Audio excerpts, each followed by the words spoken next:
শাড়ি পরতে না পারলে পরার কি দরকার? তাই তো বুঝি না, এখন খোলা শাড়ি নিয়ে কি র্যাম্প ওয়াক করবে নাকি? সাফওয়ানের কথায় মেজাজ তুঙ্গে উঠেছে আয়াতের। এই লোকের সমস্যা কি? এটা আজ অব্দি বুঝে আসে না আয়াতের। যখনই কোনো একটা অপ্রীতিকর সিচুয়েশন পড়বে সেখানেই লোকটা হাজির হবে, নয়তো ওনার সামনে কোনো না কোনো অপ্রীতিকর সিচুয়েশন ঘটবে। একে তো হিলে বেঁধে শাড়ির কুচি খুলে গেছে, ওপর থেকে এনার বাক্যের শেষ নেই। দাঁতের দাঁত চেপে বলতে লাগলো, সাফন ভাই, আসলে কি বলুন তো, আমি বিয়ে থেকে পালানোর সময় ভাবিনি যে আমাকে ওয়ার্ল্ড রেস চ্যাম্পিয়নশিপে নিজের নামের পতাকা উড়াতে হবে। আগে জানলে শাড়ি না পরে হুসেন বোল্টের কস্টিউম পরে আসতাম। মুখ তো কেচির মতো চলে, তা তোমার বাবার সামনে মুখটা চালালে হয়তো এভাবে পালাতে হতো না। চালিয়েছিলাম, বিনিময়ে বাগালে থাপ্পড় আর 7 দিনের রুমে আটকে রেখেছিল। তোমার শাড়ির কুচি ঠিক হলে কি আমরা যেতে পারি? তোমার বাবার বডিগার্ডরা আসলো বলে। আয়াত আর কোনো কথা বলে না, কথায় কথা বাড়ে। আর এই লোকটার সাথে কথা বলতে গেলে শুধু যে কথায় কথা বাড়বে সেটা নয়, সকাল হয়ে যাবে অথচ তর্ক শেষ হবে না। শেষমেশ দেখা যাবে বাবার বডিগার্ডরা সত্যি চলে আসবে। এখন তাড়াতাড়ি কোনো ট্রান্সপোর্ট ধরে কাজে অফিস যেতে হবে। 1 ঘন্টা আগেও আয়াত এরকম ভেবেছিল, কিন্তু পুরো উল্টো কাহিনী ঘটে গেল। যাকে দু চোখে সহ্য হয় না তার সাথে এখন পালাতে হচ্ছে। 1 ঘন্টা আগে ক্রমাগত ইভাতকে ফোন দিয়ে যাচ্ছে আয়াত। ফোন ধরা তো দূর, খালি ওয়েটিং বলে যাচ্ছে ফোন অপারেটরের মহিলাটি। হাতের সময় খুব কম, আর 4 ঘন্টা পর আয়াতের বিয়ে একটা বড়দের সাথে, রামিম সাহেব অর্থাৎ আয়াতের বাবার বন্ধুর ছেলের সাথে। অনেকবার রামিম সাহেবকে বোঝাতে চেয়েছে আয়াত, কিন্তু লাভের লাভ কিছুই হয়নি। আয়াত রামিম সাহেবকে জানিয়ে দিয়েছে বিয়ে করলে ইভাতকেই করবে, ও বাদে কাউকে সে বিয়ে করবে না। কিন্তু রামিম সাহেবের এক কথা, উনি বেকার ছেলের সাথে মেয়ের বিয়ে দেবেন না, দরকার হলে ড্রাইভারের সাথে বিয়ে দিতে রাজি। ইফাত গ্রাজুয়েশনের পর বেকার বসে আছে 3 বছর। সারাদিন ক্লাব পাবে বন্ধুদের সাথে টাকা উড়ানোই ইফাদের একমাত্র কাজ। তার কথা, তার বাবার এত টাকা যে সে সারা জীবন বেকার থাকলেও কিচ্ছু যায় আসবে না। আয়াত এবং ইফাদের রিলেশন প্রায় 4 বছর হতে চলল। যতবারই তাকে বিয়ের কথা বলে সে এড়িয়ে যায়। আয়াত তাকে বলতে বলতে মুখ ব্যথা করে ফেলেছে, অথচ তার কোনো হেলদোলে নেই। আজ আয়াতের বিয়ে, অথচ ছেলেটার কোনো পাত্তাই নেই। টানা 20 বার ফোন দেওয়ার পর শেষমেশ ফোনটা তুললো ইফাত। বিরক্তির সাথে বলল, কি ব্যাপার, এত ফোন দিতে হয়? কথা বলছিলাম তো বেবি। রাখো তোমার বেবি। ইফাত, আজকে আমার বিয়ে, তোমার কি কিছু যায় আসে না? আমি সেদিন তোমাকে বলে দিয়েছিলাম বাবা সিরিয়াস, তুমি যদি কিছু না করো এবার সত্যি আমাকে হারিয়ে ফেলবে। তুমি কি সত্যি আমাকে ভালোবাসো? ইফাত, এখনো যদি কিছু না করো আর 4 ঘন্টা পরে আমার বিয়ে হয়ে যাবে, তখন চাইলেও কিছু করার থাকবে না। তুমি এটা কখন বলছো? তুমি তো আমার সাথে এতদিন যোগাযোগ করনি। আজ 7 দিন পর আমি আমার ফোন পেয়েছি। তুমি তো একবারও আমার সাথে কথা বলার চেষ্টা করনি। এখন তোমাকে ডিসিশন নিতে হবে, হয় আমাকে এখান থেকে পালিয়ে নিয়ে বিয়ে করবে, নয়তো আমি ওই বলদকে বিয়ে করে ফেলবো। ঠিক আছে, আমি ব্যবস্থা করছি। ফোনটা রেখে কান্নায় ভেঙে পড়ল আয়াত। ভালোবাসা কতটুকু অসহায় করে তুলতে পারে তা প্রমাণ হাতে নাতে পাচ্ছে। দরজায় কড়া নাড়লে চোখ মুখ মুছে দরজা খুলে দেয় আয়াত। দরজা খুলতেই তানি ভেতরে ঢুকে। তানি আয়াতের বেস্টি। তানিকে পেয়ে জড়িয়ে ধরে চোখের পানি ছেড়ে দিল আয়াত। তানি, আমি কি করব? আমি তোকে অনেক আগে থেকেই বলেছি এই ইফাত ছেলেটা তোকে ঝুলিয়ে দেবে, দেখলি তো। ও বলল ব্যবস্থা করছে। এখন রেডি হয়ে নে, আমাদের পার্লারে যেতে হবে, আন্টি আমাকে পাঠালেন। দোস্ত, আমি ওই বলদকে বিয়ে করব না। বারবার বলদা বলদা কেন বলছিস? ছেলেটার নাম হাবিব, স্ট্যাবলিশ ভদ্র ছেলে, ইফাদের চেয়ে 1000 গুণ বেটার। আমি পারবো না ওই হাবিব টাবিবকে বিয়ে করতে। ইফাদ একটা ব্যবস্থা ঠিক করবে, দেখিস। দেখা যাক, এখন চল। 1/2 ঘন্টা পর পার্লারে যাওয়ার পর ইফাদের ফোন আসে আয়াতের মোবাইলে। ফোন রিসিভ করতেই, আয়াত, আমি সাফওয়ানকে পাঠাচ্ছি। এখন কোথায় আছো? তুমি আসবে না? আমি একেবারে কাজী অফিসে যাব। ওখানে আমার শ্বশুরের কিছু স্বাস্থ্যবান বডিগার্ড আছে। সাফওয়ানকে সন্দেহ করবে না। আচ্ছা, আমি গুলশান 1-এর 1 পার্লারে আছি। আমি ঠিকানা এসএমএস করে দিচ্ছি। মিনিট 15 পর সাফওয়ান এসে হাজির পার্লারের গেটে। বন্ধুত্বের খাতিরে এই জটের মধ্যে সাফওয়ানকেও জড়াতে হলো। আয়াত আর সাফওয়ানের মাঝে 36-এর আঁকড়া। যদি আয়াত বলে ডান, তো সাফওয়ানকে বাম বলতেই হবে। আয়াত যতটা এলোমেলো, সাফওয়ান ততটা গোছানো। যতবার তারা মুখোমুখি হয়েছে ততবারই একটা ওয়ার্ল্ড ওয়ারের মতো পরিস্থিতি তৈরি হয়েছে। অবশেষে তানির সাহায্যে কোনো মতে সাফওয়ান আয়াতকে নিয়ে পালাতে সক্ষম হয়। এখন আসি বর্তমান রাত 8:30, অর্থাৎ 8:30। মিরপুর 2-এর কাজী অফিসের সামনে বিগত 1 ঘন্টা যাবৎ দাঁড়িয়ে আছে সাফওয়ান এবং আয়াত। গুলশান থেকে সরাসরি মিরপুর চলে আসে তারা, যাতে বডিগার্ডদের হাতে না পড়তে হয়। অথচ এখানে ইফাদের কোনো খোঁজ নেই। এখন বাইরের বেঞ্চিতে বসে ঝিম ধরে বসে আছে আয়াত। সাফওয়ান ক্রমান্বয়ে ফোন করে চলেছে ইফাদকে, অথচ তার ফোন বেজেই চলেছে, কেউ রিসিভ করছে না। একটা বড় নিঃশ্বাস ফেলে আয়াতের পাশে গিয়ে বসে সাফওয়ান। মেয়েটার মুখটা চুপসে গেছে, যেখানে কিছুক্ষণ আগেও ঝগড়া ছিল, অথচ এখন চুপচাপ মাথা নিচু করে বসে আছে। সারাদিন কিছু পেটে পড়েছে কিনা সন্দেহ আছে। সাফওয়ান পাশে বসতেই বলে ওঠে, সাফওয়ান ভাই, আমি কি কোনো ভুল করে ফেলেছি? কেন বলো তো? এই দেখুন না, বাবা মার সম্মান জলাঞ্জলি দিয়ে ভালোবাসাকে পেতে চলেছিলাম। কি হলো, সেও আমাকে মাঝ রাস্তায় একা করে দিল। আচ্ছা, আমি তো কথা বলেছি, ওনারা আধা ঘন্টা খোলা রাখবেন বলছেন। আর না হলে কাল বিয়েটা করে নিও। ইফাতকে আমি চিনি, ও ঠিক চলে আসবে। সান্ত্বনা দিচ্ছেন? ও আর যাই করুক তোমাকে ঠকাবে না। সাফওয়ানের কথায় মলিন হাসি হাসে আয়াত। মেয়েটার হাসি দেখে সাফওয়ানের হৃদয় কিঞ্চিত কম্পন দিয়ে ওঠে। পুনরায় ইফাতকে ফোন দিতে থাকে সাফওয়ান। রাত 11টা। ইফাতের ফোন বন্ধ আসছে, কাজী অফিস বন্ধ। দীর্ঘশ্বাস ফেলে সাফওয়ান আয়াতকে বলে, আয়াত, আমার মনে হয় তোমার বাড়ি যাওয়া উচিত। তোমার বাবা মা হয়তো পাগল হয়ে তোমাকে খুঁজছেন। আপনি বাড়ি চলে যান, ইফাত এখনো আসতে পারে। পাগলামি করো না, বাড়ি যাও। বাবা খুন করে ফেলবেন আমায়। আমার বাবার রাগ সম্পর্কে আপনার ধারণা নেই। আচ্ছা, উনি ইফাতকে অপছন্দ কেন করেন? বাবা ড্রাইভারের সাথে আমাকে বিয়ে দিতে রাজি, কিন্তু বেকার ছেলেকে নিজের মেয়ের জামাই সে কিছুতেই করবে না। মার জন্য টেনশন হচ্ছে না, জানি না কোন চিন্তায় টেনশন না করে কি বেহুশ হয়ে যাচ্ছে। তাহলে এখন কোথায় যাবে? জানি না, তানির বাসায় যেতে পারবো না। রাতে ওর অহেতুক একটা ঝামেলা হবে। এর থেকে আমি একটা হোটেলে নিব, দেখি সকালে কি করা যায়। Are you sure? হুম। একটা সস্তা হোটেলের সামনে দাঁড়িয়ে আছে তারা। এত রাতে কোনো ভালো হোটেলে যাওয়ার মতো ওয়ে নেই, সাথে টাকাও। শুধু যাতায়াতের টাকা, ভোটার আইডি কার্ড আর কিছু ডকুমেন্টস বাদে আর কোনো টাকা নিয়ে বের হয়নি আয়াত। মনটা খসখস করছে সাফওয়ানের। মেয়েটাকে ও এভাবে হোটেলে একা ফেলে যেতেও মনে সায় দিচ্ছে না তার। হোটেলের ভেতর যেতে নিলেই সাফওয়ান হাত টেনে ধরে আয়াতের। পেছনে ফিরে চোখে চোখ রাখতেই দৃঢ় কণ্ঠে সাফওয়ান বলে ওঠে, আমি ব্যাচেলার থাকি, এক রুমের চিলে কোঠা, কিন্তু এই হোটেলের থেকে much better. If you want you can come with me. আমি নিচে বিছানা করে শুতে পারবো। এসব হোটেলে থাকাটা সুবিধার মনে হবে না। Please come. না না, একজন ছেলের সাথে রাতে আমি থাকতে পারবো না। আয়াতের অস্বস্তি দেখে শান্ত গলায় সাফওয়ান বলে, ইউ ক্যান ট্রাস্ট মি। দরকার হলে আমি ছাদেই থাকবো। শুধু ল্যান্ডলর্ডকে নিয়ে একটু সমস্যা। I will handle. রাত অনেক হয়েছে, বাড়ি পৌঁছতে পৌঁছতে 12:30 তো বাজবেই। ওই মোটা ষাঁড় ঘুমিয়ে যাবে ততক্ষণে। চলো প্লিজ। অবশেষে আয়াত রাজি হলো। সোডিয়ামের লাইটের পাশাপাশি হেঁটে চলেছে আয়াত সাফওয়ান। দুজনের গন্তব্য এক, কিন্তু লক্ষ্য আলাদা। রেল লাইনে দুটো আলাদা লোহার লাইনের মতো পাশাপাশি হেঁটে যাচ্ছে তারা। জানে না কেউই আগামীতে কি তাদের জন্য অপেক্ষা করছে। রাস্তার পাশের খড়কুটোহীন মানুষেরা বস্তা পেতে ঘুমের প্রস্তুতি নিচ্ছে, তো আরেক দল মানুষ রাত জেগে চেঁচিয়ে সবাইকে সান্ত্বনা দিচ্ছে, ঘুমিয়ে পড়ো, আমরা জেগে আছি। রিক্সা না পেয়ে প্রচুর হাঁটতে হচ্ছে তাদের। হিল পরে পায়ে ঠোসা পড়ে গেছে আয়াতের, আর না পেরে হিল খুলে ফেলল সে। নিচে জিন্স থাকায় শাড়িটা খানিকটা উপরে তুলে নিল।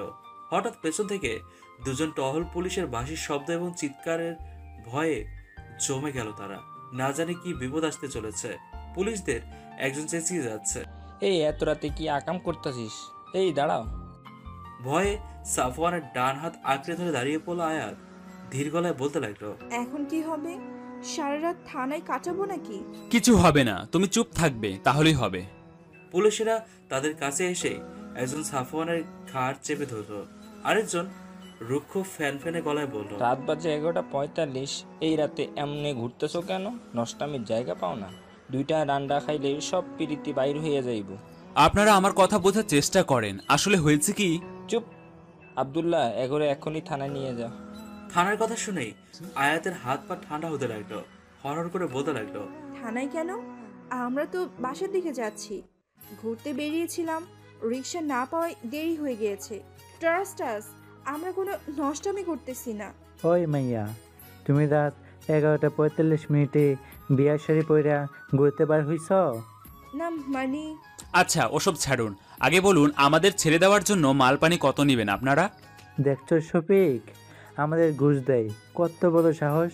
এইবার এগুলো থানায় নিতেই হইব, চল। রাত 12:15, অর্থাৎ 12:15।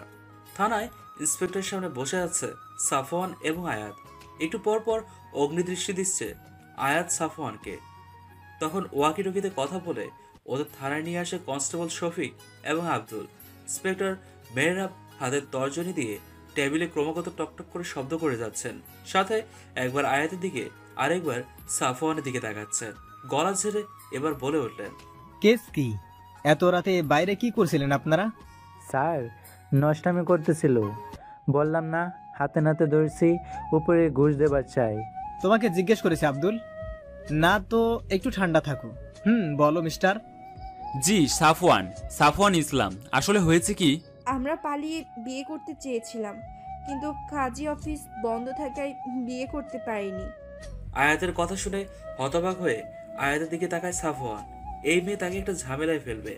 অবশ্যই এটা নতুন না, এর আগেও মেয়েটা এভাবে ঝামেলায় ফেলেছে। আয়াতের হাতে চিমটি কাটতেই আয়াত করে চেঁচিয়ে ওঠে। উফ, ওনারা পুলিশ, ওনাদের কাছে লুকিয়ে লাভ নেই, ওনারা আমাদের হেল্প করতে পারবে। আসলে হয়েছে কি স্যার, আমরা দুজনকে খুব ভালোবাসি, কিন্তু আমার বাবা ওর প্রফেশন আর গরিব, এজন্য ওকে মেনে নেননি। আজ আমাকে একটা বলদের সাথে জোর করে বিয়ে দিয়ে দিচ্ছিল, তাই আমি পালিয়ে আসছি। আমার বাবা কি চিনবেন? Ramim Rahman, retired major general. আমি তার একমাত্র মেয়ে। সাফওয়ান তো অনেক গরিব, তাই বাবা ওর সাথে আমার বিয়ে দিবেন না। এই যে দেখুন, আমার ভোটার আইডি সব আছে, আমরা আজই বিয়ে করতাম। সাফওয়ান হা করে আয়াতের অভিনয় দেখে যাচ্ছে। জাতীয় পুরস্কার বিজয়ী অভিনেত্রীর মতো অভিনয় করছে মেয়েটি, কি নিপুণ ভাবে কাটছে। ইন্সপেক্টর সাফওয়ানের দিকে তাকিয়ে বলল, তাহলে আপনি কনস্টেবলদের ঘুষ কেন দিতে চেয়েছেন? ওনারা আমার কোনো কথা শুনতেই রাজি ছিল না। আর সত্যি বলতে এত রাতে আমরা অনেক ভয় পেয়ে গিয়েছিলাম। উপরে আমাদের বিয়ে হয়নি, একটা কনেকে বিয়ে থেকে পালিয়ে নিয়ে এসেছি। I think you can understand. আমি খুবই সতর্ক নাগরিক। আয়াত না থাকলে আমি এমনটা কোনোদিনও করতাম না। আচ্ছা আচ্ছা, আপনার নাম ঠিকানা দিয়ে যান, আমি কন্ট্যাক্ট করব। আর যদি এটা প্রমাণ হয় যে আপনারা মিথ্যা বলেছেন, তাহলে আমার থেকে খারাপ কেউ হবে না। কোথায় লিখবো? আব্দুল, ওনাদের সব ঠিকানা নিয়ে বাড়ি পৌঁছে দাও। এই রাতে ট্রান্সপোর্ট পাবেন না। আর সাফওয়ান সাহেব, আপনার অফিসের ঠিকানাটাও দিয়ে যাবেন। যদি এই রাতে কাজে পাওয়া যেত, আমি নিজেই আপনার বিয়ে দিয়ে দিতাম। নিজের মাথা চাপড়াতে ইচ্ছে করছে সাফওয়ানের। এই আয়াতের জন্য কি এক ঝামেলায় না পড়লো। মিথ্যে তো বলে দিল, কিন্তু এখন এই মিথ্যে ধরা পড়লে যে কি ঝামেলা পোহাতে হবে আল্লাহ ভালো জানে। ওপরে রামিম রহমানের মেয়ে, তিনি একজন রিটায়ার্ড আর্মি অফিসার। শহরে ওনার চেনা জানার শেষ নেই। এক রাতে তার জীবনে এত উতার চড়াই এর মুখোমুখি হতে হবে কে জানতো। আর এদিকে ইফাতের ফোন এখনো বন্ধ। ইফাত কেয়ারলেস, কিন্তু এতটা যে নিজের গার্লফ্রেন্ডকে বাড়ি থেকে পালিয়ে অন্যের ঘাড়ে ঝুলিয়ে দিয়ে এখন নিজে লাপাত্তা। কাঁধে ভারী ভারী অনুভব করে পাশে তাকিয়ে দেখে আয়াত তার কাঁধে মাথা রেখে ঘুমিয়ে পড়েছে। মেয়েটাকে বড্ড ক্লান্ত লাগছে, সারাদিন কম ধকলতে যায়নি। রাতের আলো আধার খেলায় আয়াতের মুখটা কোনো শিল্পকর্ম থেকে কম লাগছে না, খুব যত্নে নিপুণ শিল্পকর্ম। এলোকেশি চন্দ্রমার ন্যায় মুখখানা, মুখের ওপরে গোলাপের পাপড়ির ন্যায় ঠোঁটখানা যে কাউকে আকর্ষণ করবে। সবচেয়ে বেশি আকর্ষণীয় ঠোঁটের নিচের ছোট্ট তীরটি যেন নজর ফোটা। অজান্তেই আপন মনে তাকিয়ে রয়েছে সাফওয়ান তার দিকে। কনস্টেবল আব্দুল জোরে ব্রেক কষলে সাফওয়ানের হুঁশ ফিরে। নিজের কাজে নিজেরই বিরক্ত লেগে গেল। কি করেছিল সে? আয়াত ইফাদের আমানত, যতই সুন্দরী হোক না কেন তার প্রতি অন্যরকম অনুভূতি জন্ম দেওয়াই পাপ। নিজেকে নিজেই শান্ত করার জন্য মনে মনে বলতে লাগলো, আয়াত একটা চলতা ফিরতা ঝামেলা, ওর মধ্যে ভালো লাগার কিছুই নেই। মনে নেই একবার তোর এক্সিবিশনের জন্য নষ্ট হয়ে গিয়েছিল? ওর জন্য আজকে তো ওর থানায় যেতে হয়েছে। সাফওয়ানকে ইফাদের হাতে তুলে দিলেই তোর কাজ শেষ। সো নো মোহিত হওয়া, তুই একজন আর্টিস্ট, তাই তোর ওকে দেখে ভালো লেগেছে, এটাই, আর কিছু না। পানের পিকটা ফেলে আব্দুল বিরক্ত কণ্ঠে বলে উঠল, এখানে বসে রাত কাটাইবেন নাকি যাইবেনও? আয়া পড়ছে আপনার বাসা। ধন্যবাদ। এই আয়াত, এই আয়াত, উঠো, বাসা এসে গেছে। আয়াতকে নড়াচড়া দেওয়ার পর অবশেষে বিরক্তি এবং ঘুম ঘুম গলায় বলে ওঠে, কি হয়েছে? আর একটু ঘুমাতে দাও, তুমিও ঘুমাও। ধুর, উঠো না, বাসা চলে আসছে তো। কে শোনে কার কথা? আয়াত তো বেঘরে ঘুম। উপায়ন্ত না পেয়ে আয়াতকে কোলে করে নিয়ে ওঠা লাগলো সাফওয়ানের। দোয়া পড়তে পড়তে 5 তলায় উঠল সে। বাড়িওয়ালা দেখলে একটা কেলেঙ্কারি হয়ে যাবে। যদিও ঘড়ির কাঁটা দুইটার ঘরে এসে পড়েছে, তবুও বলা যায় না ওই লোকের ভরসা নেই। কোনো মতে আয়াতকে নিচে বসিয়ে দরজার লক খুলেছে। একটা মেয়েকে কোলে নিয়ে 5 তলা ওঠা চারটেখানি কথা নয়, যদিও আয়াতের ওজন তোলার মতো। তাও আয়াতকে বেডে শুয়ে ফ্রেশ হতে চলে গেল সাফওয়ান। আজকের দিনটা খুব ধকলের ছিল। দুপুরের পর থেকে খাবারের কণাও পেটে পড়েনি। কালকে সকাল 8টায় অফিস আছে। এখন না ঘুমোলে কালকে জম্বি হয়ে যেতে হবে। ফ্রেশ হয়ে একটা নীল 3/4 প্যান্ট আর কালো টি শার্ট পরে নিল সাফওয়ান। আয়াত বেঘরে ঘুমাচ্ছে। ওর উপর হাতি হাঁটলেও টের পাবে কিনা সন্দেহ। অবশ্য মেয়েটিও না খাওয়া। অনেকবার সেধেছিল সাফওয়ান, কিন্তু খায়নি। ওর ওপর কতটা প্রেশার যাচ্ছে সেটা না বললেও বুঝতে বাকি নেই সাফওয়ানের। চঞ্চল মেয়েটি নিজের কষ্টগুলো হাসির মাঝে লুকিয়ে রেখেছে। বাবা মাকে না বলে ভালোবাসার খাতিরে ছুটে এসছে, কিন্তু সেই ভালোবাসাও কথা রাখেনি। রুমে এক বিন্দু জায়গা নেই শোয়ার। সাফওয়ানের পেন্টিং আর ক্যানভাসে ফ্লোর ভর্তি। শরীর ভেঙে যাচ্ছে। এখন এগুলো গোছানো একটা এভারেস্ট অভিযানের কাজ হবে। তাই উপান্ত না পেয়ে ছাদে চলে যায় সে। আজ রাত নির্ঘুমই কাটবে বোঝা যাচ্ছে। ব্যানসন অ্যাডভান্স ধরিয়ে বাহিরে নজর দিল সে। খারাপ স্বভাবের এই একটাই আছে তার, সিগারেট খাওয়া। নিকোটিন সব খারাপের মধ্যে একটি ভালো কাজও করে, তা হলো স্নায়ু শান্ত করে। আর আর্টিস্ট মানুষের এটা খুব দরকার। সাফওয়ানের জীবনটা খুব এলোমেলো। আয়াত যেন এই এলোমেলো জীবনে আরো ঝড় এনে দিয়েছে। আর্টিস্ট হওয়ার জন্য ঘর ছেড়ে শহরে আসে, কিন্তু অভাবের শহরে শখের দাম নেই। পড়াশোনায় ভালো হয়, একটা 17,000-এর চাকরি ম্যানেজ তো হয়ে গেছে, কিন্তু 17,000 ঢাকা শহরে কি হয়? সকাল 8টা থেকে রাত 8টা অবধি চাকরি করে এসে রাতে নিজের কল্পনায় দুনিয়াতে তুলি ঘোরায় সে। 2-3টা আর্ট গ্যালারিতে আঁকাও দিয়েছে, তাতে বেশি একটা লাভ হয়নি। একবার এক্সিবিশনও পেয়েছিল, কিন্তু ওই আয়াতের জন্য সব আর্টগুলো নষ্ট হয়ে গিয়েছিল। তারপর থেকে মেয়েটাকে সাফওয়ানের সহ্য হয় না। অতীতের পাতা উল্টাতে উল্টাতে কখন সকাল হয়ে গেছে খেয়ালই নেই সাফওয়ানের। সকাল 6টা। রুমের দিকে হাঁটা দেয় সাফওয়ান। চিলেকোঠা আর ছাদ পাশাপাশি, একটা দরজা দিয়ে ঢোকা যায়। দরজাটা খুলতেই মুহূর্তে শিরদাঁড়া দিয়ে শীতল রক্ত বেয়ে গেল সাফওয়ানের। ড্রম করে দরজা বন্ধ করে দিল সে। আয়াত তখন বেঘরে ঘুমে, শাড়ি এলোমেলো, আঁচলের কোনো হদিস নেই। সাদা ধবধবে পেটটা উন্মুক্ত। মেয়েরা এত কেয়ারলেস কিভাবে হতে পারে? ঘুমে কারো শাড়ি এতটা এলোমেলো হয়ে যেতে পারে? দরজাটা আটকিয়ে পুনরায় ছাদে চলে এসেছে সাফওয়ান। চোখ বন্ধ করে এখনো আয়াতের প্রতিচ্ছবি ভাসছে। এই প্রথম কোনো নারীকে এতটা কাছ থেকে দেখেছে সে। এত সুন্দর নারীও হতে পারে, যেন ভাস্করের নিপুণ হস্তের শিল্পকর্ম। মাঝে মাঝে ছেলেদের পক্ষেও নিজেকে আটকানো কঠিন হয়ে পড়ে। আর সব থেকে আকর্ষণীয় ছিল নাভির পাশের গাঢ় তিলটি। যে কোনো ছেলের মাথা ঘোরানোর জন্য সেটা যথেষ্ট।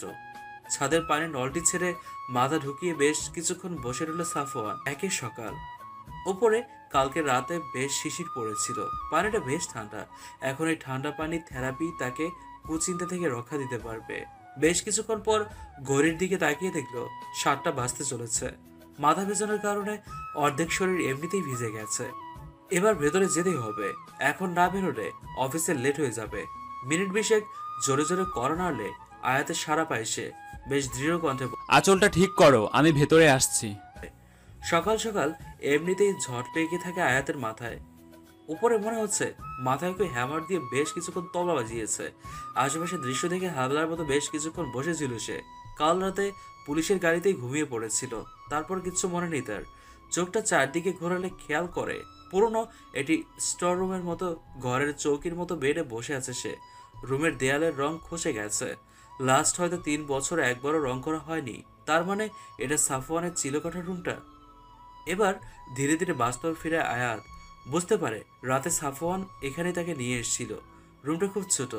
এক পাশে একটা থার্ড হ্যান্ড স্টিলের আলমারি, তার পাশে একটা কম দামি ছোট টেবিল, তাতে রং তুলি কেস বুক এলোমেলো করে পড়ে রয়েছে। ঘরের দক্ষিণ দিকে বেশ বড় একটা জানালা। জানালা দিয়ে আকাশ স্পষ্ট দেখা যাচ্ছে, সাথে গাড়ির হর্নও শোনা যাচ্ছে। মানে বাড়িটা রোডের খুব কাছে। সারা ঘর অগোছালো কিন্তু নোংরা নয়। ফ্লোরে সাফওয়ানের পেন্টিং এবং আঁকা ক্যানভাসে ভর্তি।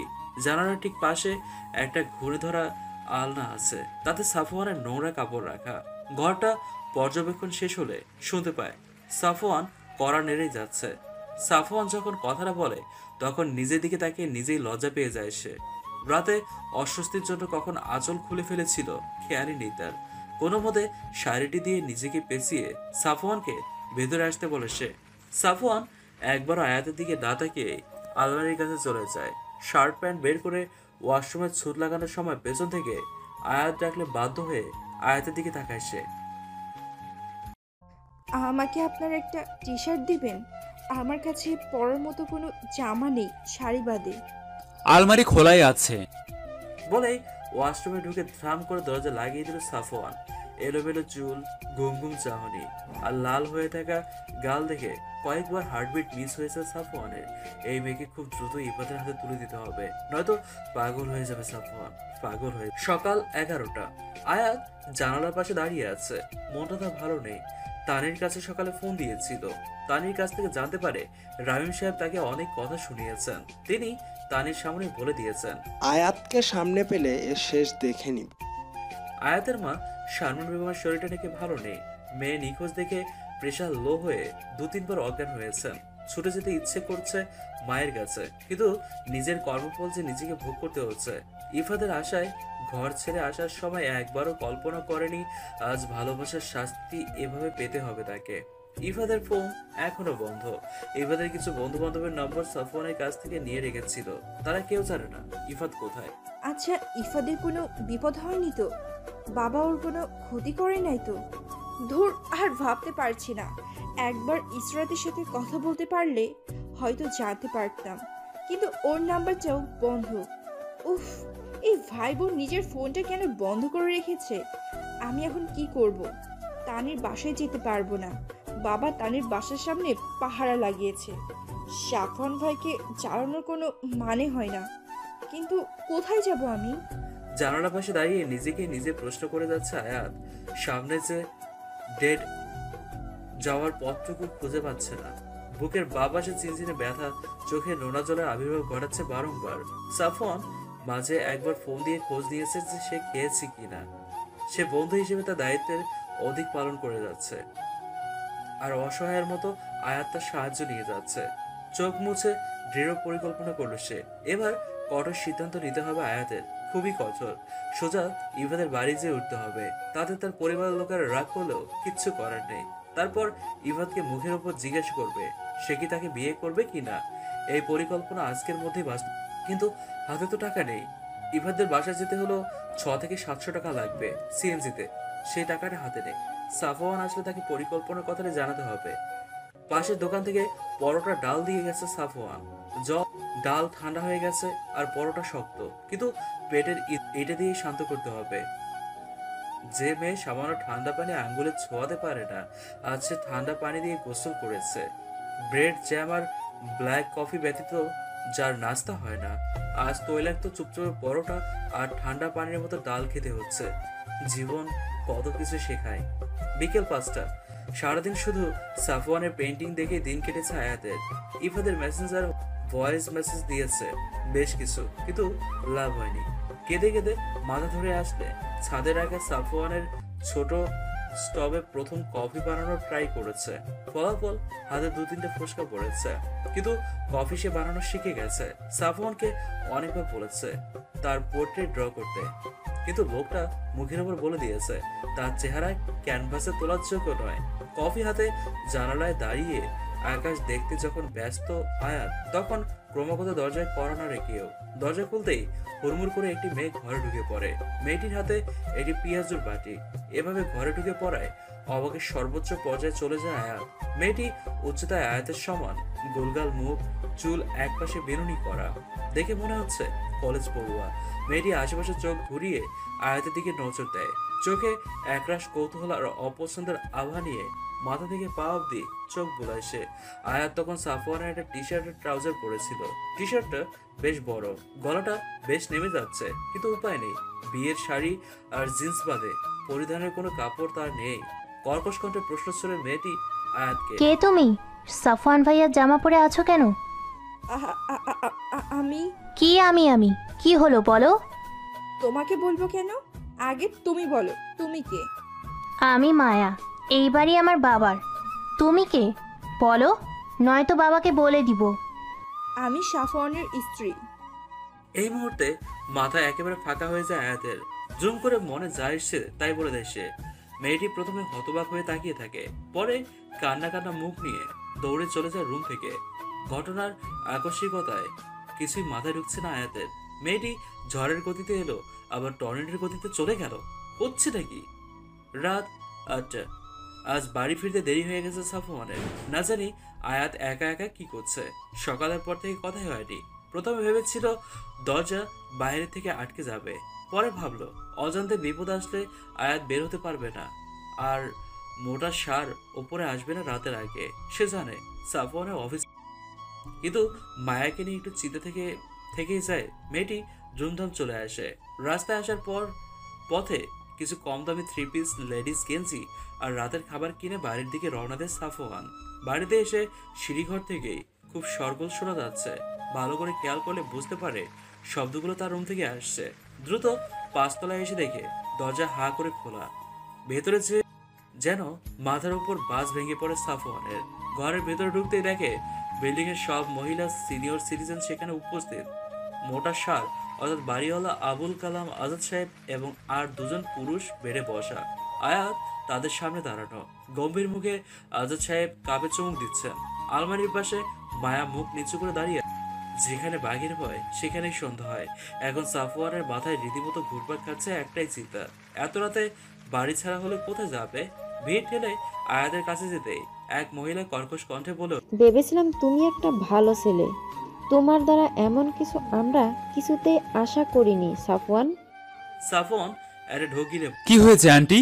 কি করেছি আমি? আজাদ সাহেব এবার উঠে দাঁড়িয়ে সাফওয়ানের সামনে এসে গলা খাকারি দিয়ে, আমি আশা করি নাই তুমি এমন কাজ করবা। ভাবছিলাম তুমি আমার ছেলের মতো, কিন্তু বৌমা ঘরে আনো, অথচ আমাদের একবারও জানাইলা না। সেই তো মায়া আসছিল বলে আমি জানতে পারছি। মেয়েটার একটা জামাও নাই, ও তোমার জামা পরে আছে। দুপুরে পরোটা আর ডাল খাইছে, আমাকে বললে খাবার পাঠিয়ে দিতাম। যাকে বৌমা, তুমি কিন্তু সংকোচ করবা না। তোমার এই আজাদ চাচা আছেন, তুমি আমার কাছে মাইয়ের মতো, তাই তোমার কোনো অসুবিধাতে আমাকে স্মরণ করবা। জি চাচা। সাফওয়ান আসছে, আমরা এখন যাই, চলেন আপনারা। আর সাফওয়ান, বিয়ে টিয়ে করেছো, এখন আর একা না তুমি, তোমার ঘরে একটা বউ আছে, তাই এখন থেকে দায়িত্ববান পুরুষ হতে চেষ্টা করো। ব্যাচেলার জীবন কিন্তু শেষ। আজাদ সাহেবের কথা মাথার উপর দিয়ে গেল সাফওয়ানের। হা করে একবার আয়াতের দিকে আরেকবার বাকিদের দিকে দেখছিল। কি এমন বললো সবাই আয়াতকে এতটা স্নেহ করছে? উপরে মোটা সার যে কিনা সাফওয়ানের সাথে সারাটাক্ষণ ভাড়া করে মাথা খারাপ করে দেয়, সে আয়াতকে বৌমা করে তুলো করছেন। আয়াতের পরনে একটা নীল জামদানি শাড়ি, যা আয়াতের নয়। তার মানে বিল্ডিং এর হচ্ছে নাকি? আন্টিরা সবাই আয়াতকে নতুন সংসারের যাবতীয় টিপস দিয়ে যাচ্ছেন। সাফওয়ান ফ্রেশ হয়ে সাদা টি শার্ট আর নেভি 3/4 প্যান্ট পরে নিল। আন্টিরা যাওয়ার পর আয়াত যেন হাফ ছেড়ে পায়। দরজা লাগিয়ে পেছনে ফিরতে দেখে সাফওয়ান তোয়ালে দিয়ে ভেজা চুল মুছে যাচ্ছে। ভেজা চুলগুলো কপালে লেপটে আছে। টি শার্টটা বুকের সাথে যেন মিশে আছে। 6 ফিট লম্বা সুঠাম দেহি পুরুষ, 3/4 পায়ের খানিকটা দেখা যাচ্ছে। ভেজা পায়ের পশমগুলো লেপটে আছে। না চাইতেও চোখ তার দিকে আটকে আছে। ছেলেটার মধ্যে কি যেন এভাবে দেখলে তো নজর টিকা দিয়ে হাঁটতে হবে। সাফওয়ানের কথায় হুঁশ ফিরে আয়াতের, সঙ্গে সঙ্গে অন্যদিকে চোখ সরিয়ে নেয়। লজ্জায় মাথা কাটা যাওয়ার মতো অবস্থা। মনে মনে আল্লাহ, মাটিটা ফাঁক করো, ঢুকে যাই। আয়াতের কাজে সাফওয়ানের খুব হাসি পাচ্ছে। টেবিলে রাখা ব্যাগটা এগিয়ে দিয়ে এখানে কিছু জামা কাপড় আছে আর খাবার নিয়ে এসেছি। আচ্ছা, তুমি বিল্ডিং এর লোকেদের কি এমন বলেছো যে তারা তোমায় মাথায় তুলে রেখেছে? ও ওইটা আসলে হয়েছে কি, 1.5 ঘন্টা আগে মায়া চলে যাওয়ার পর থেকে একা একা বোর হচ্ছিল আয়াত, তাই ঘুমিয়ে পড়েছিল সে। হঠাৎ খুব জোরে দরজা ধাক্কা দিলে লাফ দিয়ে ওঠে সে। মনে হচ্ছিল ঘরে ডাকাত পড়েছে। ধীর পায়ে দরজা খুলতেই হুড়মুড়িয়ে একদল মহিলা আর 3 জন মধ্যবয়স্ক পুরুষ রুমে ঢুকলো। আকস্মিক ভাবে এত মানুষ ঘরে ঢুকে পড়ায় আয়াত ভয়ে সিটিয়ে যায়। সবাই তাকে মাথা থেকে পা অব্দি এমনভাবে দেখছে যেন একটা চিড়িয়াখানার জন্তু দেখছে। তাদের মধ্যে থেকে মায়ার সামনে এসে একজন মোটা ভুঁড়ি এবং রাজকীয় গোপধারী পুরুষকে বলতে লাগে, এই যে সেই চোর, বলেছি না সাফওয়ান ভাইয়ের কাপড় পরে আছে, আবার বলছে সাফওয়ান ভাইয়ের স্ত্রী। হয়েছে, এবার তুমি চুপ করে থাকতে পারো। তাদের কথোপকথনে বুঝতে বাকি রইল না ইনি বাড়িওয়ালা। এই লোকটাকে সাফওয়ান মোটা ষাঁড় বলে। মানুষটার চেহারা একটু ষাঁড়ের মতোই, গোলগাল মুখ, রাগি রেগে চোখ, ঠোঁটের ওপরে রাজকীয় গোফ। মানুষটার উচ্চতা খুবই কম, কিন্তু বিশালাকার দেহ। দেহ নয়, ভুঁড়ি। লোকটি এগিয়ে এসে আয়াতের সামনে দাঁড়ান, তারপর রাগী কন, তুমি কে? এখানে কি করো? আমি আমি কি? আমি সাফওয়ানের বউ। তোতলা নাকি? না, আমি তো জানি সাফন অবিবাহিত, ব্যাচেলার। কবে হলো তোমাদের বিয়ে? আঙ্কেল, আসলে আমরা কালকে পালিয়ে বিয়ে করেছি। হ্যাঁ। জি, পালিয়ে বিয়ে করেছি। আসলে আমাদের সম্পর্ক 4 বছরের। বাবা কাল জোর করে আমার বিয়ে দিতে চেয়েছিলেন। সাফওয়ান তো ভালো চাকরি করে না, তাই সাফওয়ানকে মেনে নেননি আঙ্কেল। কি করব বলুন, কোনো উপায় ছিল না আমাদের, তাই আমরা পালিয়ে বিয়ে করেছি। আমার কাছে কোনো কাপড়ও নেই, তাই সাফওয়ানের কাপড় পরেছি। আমি বাধ্য করেছিলাম সাফওয়ানকে, এখানে সাফওয়ানের কোনো দোষ নেই। বলেই কান্না করতে লাগলো আয়াত। আয়াতের কান্না রামিম সাহেব ব্যতীত যে কোনো মানুষকে গড়িয়ে দেওয়ার ক্ষমতা রাখে। আজাদ সাহেব আয়াতের মাথায় হাত রেখে নরম স্বরে, কিন্তু মা, কাজটা কি তুমি ভালো করেছো? তোমার বাবা মা কত না কষ্ট পেয়েছে বলো। আঙ্কেল, যদি আমার হাতে উপায় থাকতো আমি কি এরকম করতাম বলুন? তবে আমার দৃঢ় বিশ্বাস বাবা মা ঠিক একদিন আমায় বুঝবেন, দেখবেন। বলতে বলতে গলা ধরে এসছে আয়াতের। আসলে কি রামিম সাহেব বুঝতে পারবে তাকে? যদি রামিম সাহেব বিয়ে দেওয়ার জন্য এতটা অস্থির না হতেন, তবে কি আজ এভাবে পালিয়ে আসতে হতো তাকে? মা, তুমি আমার সাথে আসো। আমার একটা শাড়ি আছে, ওটা পরবে। নতুন বউ এভাবে টি শার্ট পরা মানায় না। এক আন্টির কথা ধ্যান ভেঙে আয়াতের। তারপর আন্টি আয়াতকে শাড়ি পরিয়ে দেয়। আয়াত সবার জন্য কফি বানায়। একটা আড্ডার আবেশ তৈরি হয়। মায়া মুখ কালো করে এক জায়গায় দাঁড়িয়ে থাকে। আয়াতের বুঝতে বাকি নেই মেয়েটা তাকে চরম অপছন্দ করে। ঢাকার ব্যতিব্যস্ততার মাঝে কোনো অপরিচিত মানুষও এতটা আন্তরিক হতে পারে, এটা যেন কল্পনার বাইরে আয়াতের জন্য। মানুষগুলোকে মিথ্যে বলতে একদম ভালো লাগছে না তার, কিন্তু করারও কিছু নেই, নয়তো সাফওয়ানকে ঘর ছাড়া হতে হবে। ফ্ল্যাশব্যাক দেখে সাফওয়ান হা করে তার দিকে তাকিয়ে রয়েছে, তুড়ি দিয়ে হাত নাড়িয়ে। কি হলো এভাবে হ্যাবলাকান্তের মতো কি দেখছেন? তুমি অভিনেতা হলে কিন্তু ভালো নাম কামাতে পারতে। তা তো আমি জানি, কিন্তু মিথ্যে কথা না বললেই পারতে। কি করব বলুন? আপনার প্রেমিকা তো পুরো হাত ঘাট বেঁধে এসেছিল। আপনার সুপ্ত প্রেমকে কলি থেকে উঠিয়ে ফেলার জন্য sorry, but I have no choice. কি? কিসের প্রেমিকা? ও আমার কেউ লাগে না। ন্যাকা যেন কিছুই বুঝে না। ওখানে কেউ না থাকলে আমাকে কাঁচা চিবিয়ে খেত। আজব, আমি তো ব্যাচেলার, তাই না? সত্যি সত্যি বিয়ে করলে এ বাড়িতে তুলবো কিভাবে?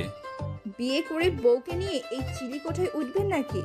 আর উঠলেও বলবেন আমি দাঁড়িয়ে আপনার দৌড়ানি দিয়েছিলাম, আমাকে তালাক দিয়ে দিয়েছেন। ধন্য তুমি, ইফাদের সত্যি কপাল পুড়েছে। ইফাদের কথা শুনতেই উজ্জ্বল মুখটা মিয়ে গেল আয়াতের। সাফওয়ান আয়াতের মুখ দেখে বুঝতে পারছে ইফাদের খোঁজ এখনো পায়নি। আয়াতের মন ভালো করতে, আমি আজকে গ্রিল নিয়ে এসেছি, ভালো খেতে, এখনো গরম আছে, চলো খেয়ে নেই। আমার খিদে নেই। এই দেখো, আমি এতদিন একা একা খেয়েছি, আজ তুমি আছো, আমি চাই না একা একা খেতে, চলো না প্লিজ। সাফওয়ানের জোরাজোরিতে না পেরে শেষমেশ খেতেই হলো আয়াতকে। খাওয়া দাওয়া শেষে আয়াত বেডে আর সাফওয়ান নিচে বিছানা বিছিয়ে শুয়ে পড়লো। সারাদিনের ক্লান্তি আর কাল রাতে না ঘুমানোর জন্য সাফওয়ান শুধুই ঘুমের রাজ্যে তলিয়ে গেল, কিন্তু আয়াতের চোখে কোনো ঘুম নেই, মনে যেন ঝড় বয়ে যাচ্ছে। এপাশ ওপাশ ফিরে যখন ঘুম আসছিল না, তখন উঠে ছাদে চলে যায় সে। ফোনে ইফাদের নম্বর ডায়াল করতেই ফোনটি অন পায়। বাজার পর কেউ ফোনটি রিসিভ করে। আয়াত হ্যালো বলতেই শুনতে পায় একজন মহিলা কণ্ঠ। হ্যালো, কাকে চান? আমি আয়াত, আপনি কে বলছেন? আপনি কি পেশেন্টের কেউ হন? পেশেন্ট মানে? কাঁপা কাঁপা গলায় প্রশ্ন করে আয়াত। তখন অপর পাশ থেকে শুনতে পায়, আমি মেডিকেল হসপিটাল থেকে বলছি। মোবাইলটি পেশেন্টের সাথে পাওয়া গেছে, কিন্তু ওনার যা অবস্থা তাই আমি এই মোবাইলটা আমার কাছে রেখেছি। পেশেন্ট বলতে কি হয়েছে ওর? উনি একটা ছোট অ্যাক্সিডেন্ট করেছেন, দুটো বোন ফ্র্যাকচার হয়েছে, আর দুদিন হয়েছে উনি এখানে অ্যাডমিট। ওনার সাথে কোনো আত্মীয় বা পরিবারে কেউ আসেনি। আমি আজকে মোবাইলটা অন করলাম যাতে কেউ ফোন করলে জানাতে পারি। এটা কোন মেডিকেল? ঢাকা মেডিকেল। ও ভালো আছে তো? হ্যাঁ, টেনশনের কোনো কারণ নেই, এক মাসের মধ্যে নর্মাল হয়ে যাবে। ঠিক আছে, ও কি ঘুমাচ্ছে? হ্যাঁ, ওনার তো রেস্টের দরকার। বেশ, আমি কাল সকালেই আসব, আপনি ফোনটা রিসিভ করবেন প্লিজ। আচ্ছা। ফোনটা রেখে কান্নায় ভেঙে পড়ে সে। যেটার ভয় পাচ্ছিল ঠিক সেটাই হয়েছে। ইফাত এত বড় একটা বিপদে ছিল, আর সে কিনা জানতোই না, কি ভুলটাই না বুঝেছিল। সকাল হতেই ঢাকা মেডিকেলে যেতে হবে, নয়তো সত্যি দেরি হয়ে যাবে। সারা রাত দুশ্চিন্তাতেই কাজ, ঘুম যেটুকু এসছিল তাও পালিয়ে গেছে। না জানি ইফাতকে কি অবস্থায় দেখবে সে। ভোর ৫টা, আজানের সাথে সাথেই ঘুম ভেঙে গেল সাফওয়ানের। চোখ খুলতে বেডের দিকে চোখ পড়তে দেখলো আয়াত নেই। এক লাফে শোয়া থেকে উঠে বসলো সে। আশেপাশে চোখ ফিরিয়ে দেখলো না, মেয়েটা নেই। ব্যতিব্যস্ত হয়ে লাগলে দেখতে পেল দরজার ফাঁক দিয়ে নীল শাড়ির আঁচল দেখা যাচ্ছে। তার মানে আয়াত ছাদে রয়েছে। মেয়েটি কি তবে রাতে ঘুমোয়নি? ধীর পায়ে ছাদের দিকে এগিয়ে গেলে দেখতে পায় বিষণ্ণ চিত্তে বাহিরের দিকে তাকিয়ে রয়েছে আয়াত। সূর্যের প্রথম কিরণের দীপ্তময় মুখটা যেন বুক বেয়ে লাগার ক্ষমতা রাখে। চুলগুলো হাওয়ার সাথে তাল মিলিয়ে আপন নিজেকে সামলে। সারা রাত কি চোর পাহারা দিচ্ছিলে? ইফাত হাসপাতালে। কি? কাল রাতে ওর ফোনে ফোন দিয়েছিলাম। ভারাক্রান্ত গলায় রাতের নার্সের সাথে কথোপকথন সম্পূর্ণ বিস্তরভাবে বলল সাফওয়ানকে। চিন্তায় ভ্রুকুচকে আসে সাফওয়ানের। তাহলে ইফাতকে ভুল বুঝেছিল এই দুদিন। আয়াতের মাথায় হাত। 7টার মধ্যে রেডি হয়ে নাও, মেডিকেলে যেতে আধা ঘন্টা লাগবে, জ্যামে না পড়লে। মুখটা ভালো করে ধুয়ে নিও, এরকম জম্বি লুক দেখলে ভয় পাবে ইফাদ। সাফওয়ান ভাই।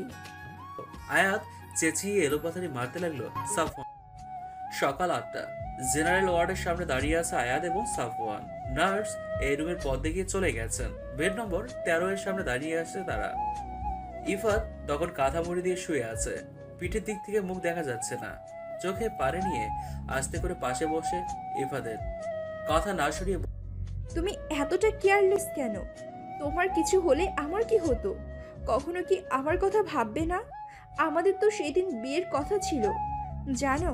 আমি লাল বেনারসি পরেছিলাম, ঠিক তুমি যেমনটা পছন্দ করো তেমনভাবে সেজেছিলাম।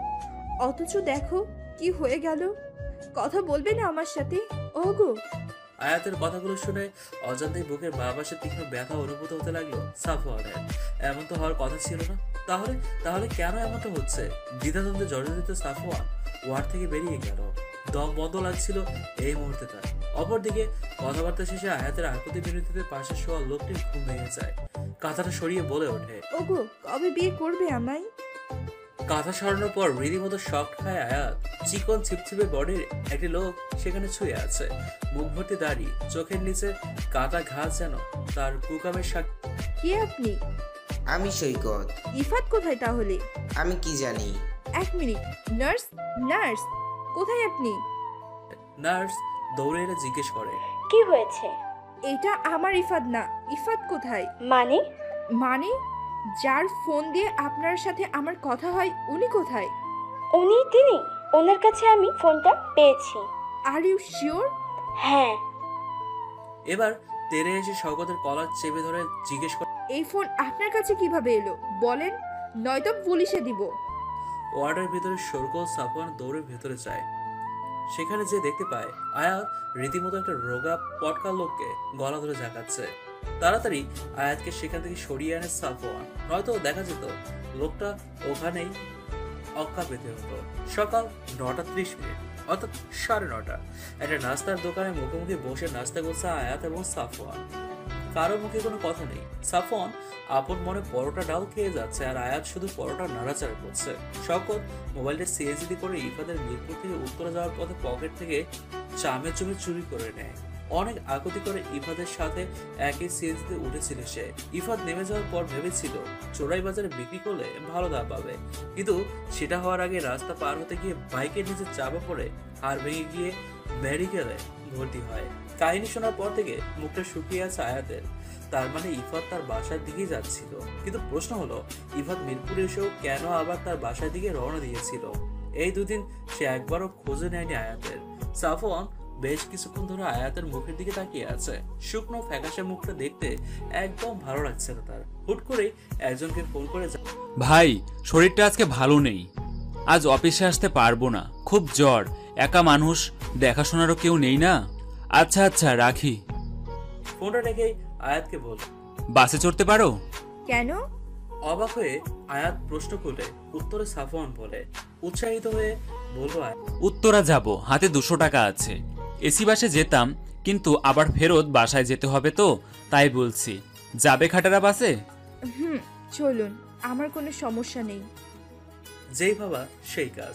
বিল মোড়ে যে বেশ কিছুক্ষণ দাঁড়ানোর পর বাস আসলো। ধাক্কা থেকে কোনো মতে একটা সিট জোগাড় করে দিল আয়াতকে সাফওয়ান। গন্তব্য এখন ইফাদের বাসা। বিকেল 5টা। বাড়ির পথে রওনা দিচ্ছে আয়াত এবং সাফওয়ান। আয়াতের চোখ থেকে না চাইতেও পানি পড়ছে। সাফওয়ান যাতে না দেখে তাই লুকিয়ে অন্যদিকে ফিরে পানি ফেলছে চোখের সে। প্রথমে ইফাদের বাড়ি গিয়েছিল। আশেপাশের লোকেরা জানে না তারা কোথায়। গতকাল সকালে নাকি ফুল ফ্যামিলি ব্যাগ বস্তা বেঁধে চলে গিয়েছে। প্রথমে অনেকবার ইসরাতকে ফোন করার চেষ্টা চালিয়ে কিন্তু ফলাফল।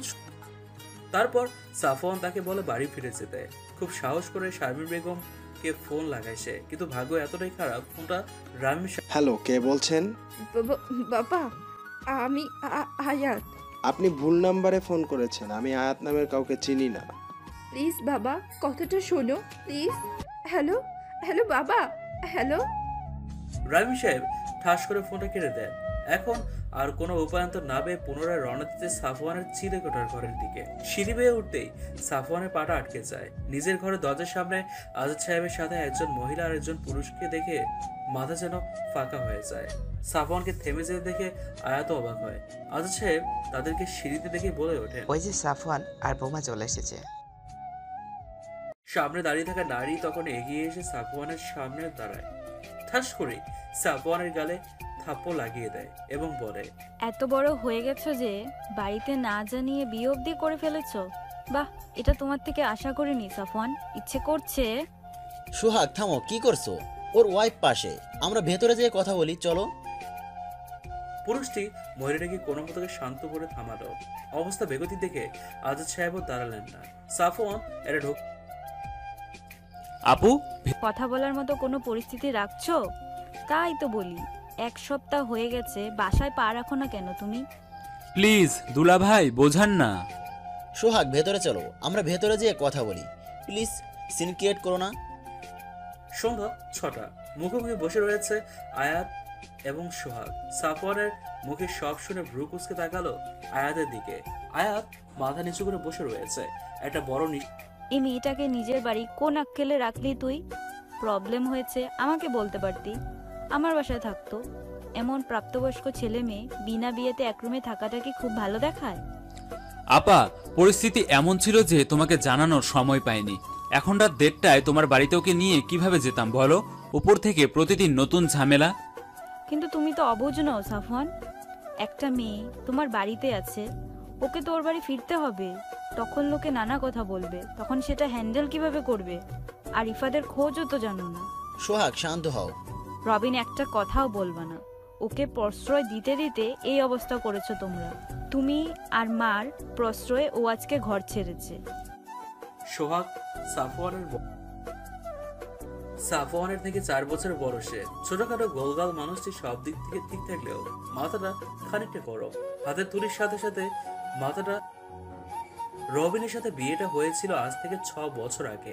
এখনো বাচ্চা হয়নি তাদের। রবিন খুবই শান্তশিষ্ট একজন পুরুষ। সোহাগকে অসম্ভব ভালোবাসে সে, কিন্তু সোহাগের রাগকে প্রচুর ভয় পায়। সাফওয়ান অনেক চেষ্টা করেও যখন সোহাগকে থামাতে পারছে না, তখন আয়াত শান্ত এবং আপা, আমার যাওয়ার কোনো জায়গা নেই। আমার এক বান্ধবীর পাশেই থাকতে চেয়েছিলাম, কিন্তু বাবা তাকে এতটা অপমান করেছে যে সে আমার সাথে কথা বলতে চাচ্ছে না। বাবাকে ফোন করলে বাবা ফোন কেটে দিচ্ছেন। আপা, আমি কি করব বলুন? আমার কাছে টাকাও নেই কোনো হোটেলে থাকার মতো। ইফাত এতটা কেয়ারলেস কিভাবে হতে পারে? একটা মেয়ের ইমোশন নিয়ে এভাবে খেলার আগে ওর একবার বিবেকে বাঁধলো না? আপা শান্ত হও, বিপি বাড়িয়ে ফেলবে তো। রাখ তোর বিপি। মেয়েটার মুখ দেখেছিস? ইস বেচারি। শোনো আয়াত, তোমার এই বোন আছে, তুমি কিচ্ছু চিন্তা করো না। কে বলেছে তোমার কেউ নেই? তুমি আমাদের সাথে খুলনা যাবে, সেখান থেকে আসার পর আমি নিজে আঙ্কেলের সাথে কথা বলবো। না চাইতেও আয়াতের চোখ ভিজে আসে। নিজের কোনো ভাই বোন না থাকার কারণে বড় বোনের আয়াতের মনে আজ যেন সেই জায়গাটা পূরণ হয়েছে। তাদের এই মধুর মিলন দেখে সাফওয়ান এবং রবিন হতবাক। এই না সোহাগ মাথা গরম করে অস্থির করে ফেলেছিল সবাইকে, অথচ এখন আবহাওয়া কি শীতল, কি মধুর। রাত 10টা। নিজ হাতে আজ রান্না বান্না করছে সোহাগ, তাকে সাহায্য করছে আয়া। খাওয়া দাওয়া শেষে লুডো খেলার তাল তুললো রবিন। রবিন খুব মজার মানুষ, আয়াতের সাথে খুব ভাব হয়েছে তার। লুডো খেলার তাল তোলায় আয়াত নেচে ওঠে। তারা যখন লুডো খেলায় ব্যস্ত, তখন সাফওয়ান আর সোহাগ ছাদে গিয়ে দাঁড়ায়। সাফওয়ান সোহাগকে জিজ্ঞেস আপা, তুমি আমার চিলেকোঠায় ভুলেও পা রাখো না। আজ কি মনে করে? সুহানার বিয়ে করছে বাবা। কবে বিয়ে? সামনের সপ্তাহে। মা খুব কান্না করছিল, বলেছে তোকে না নিয়ে যেতে বাড়ি না ফিরি। আমাদের একমাত্র ভাই তুই, ওর বিয়েতে তুই থাকবি না তা কিভাবে হয়? বাবা কি বলেছে? তার শেষ কথা ছিল, এখন কি আমার সাফওয়ানের পা ধরতে হবে আমার মেয়ের বিয়েতে আনানোর জন্য? বুঝলাম। কবে যাচ্ছি? কাল বিকালের বাসে। ভাগ্যিস টিকিট কাটিনি, নয়তো আয়াতের জন্য টিকিট কাটতে সমস্যা হয়ে যেত। আয়াত যাবে নাকি? ওকে কোথায় রেখে যাবি? বাবাকে হ্যান্ডেল করতে পারবে তো? সেটা আমি বুঝে নেব। এখন চল ওখানে যে দেখি কি করছে ওরা। সারা রাত লুডু আড্ডাতে কাটলো তাদের। কয়েক মুহূর্তের জন্য সকল চিন্তা উবে গিয়েছিল আয়াতের। ছোটবেলা থেকে ঢাকা থেকে বের হয়নি সে। যখন খুলনা যাওয়ার তাল উঠেছে, সেও এক পায়ে রাজি খুলনা যাবে। তাই সাফওয়ান শুধু ফাঁকতালে আয়াতকেই দেখছে। মুক্তর মতো হাসিটা তির্যক তীরের মতো বুকে চেয়ে লাগছে।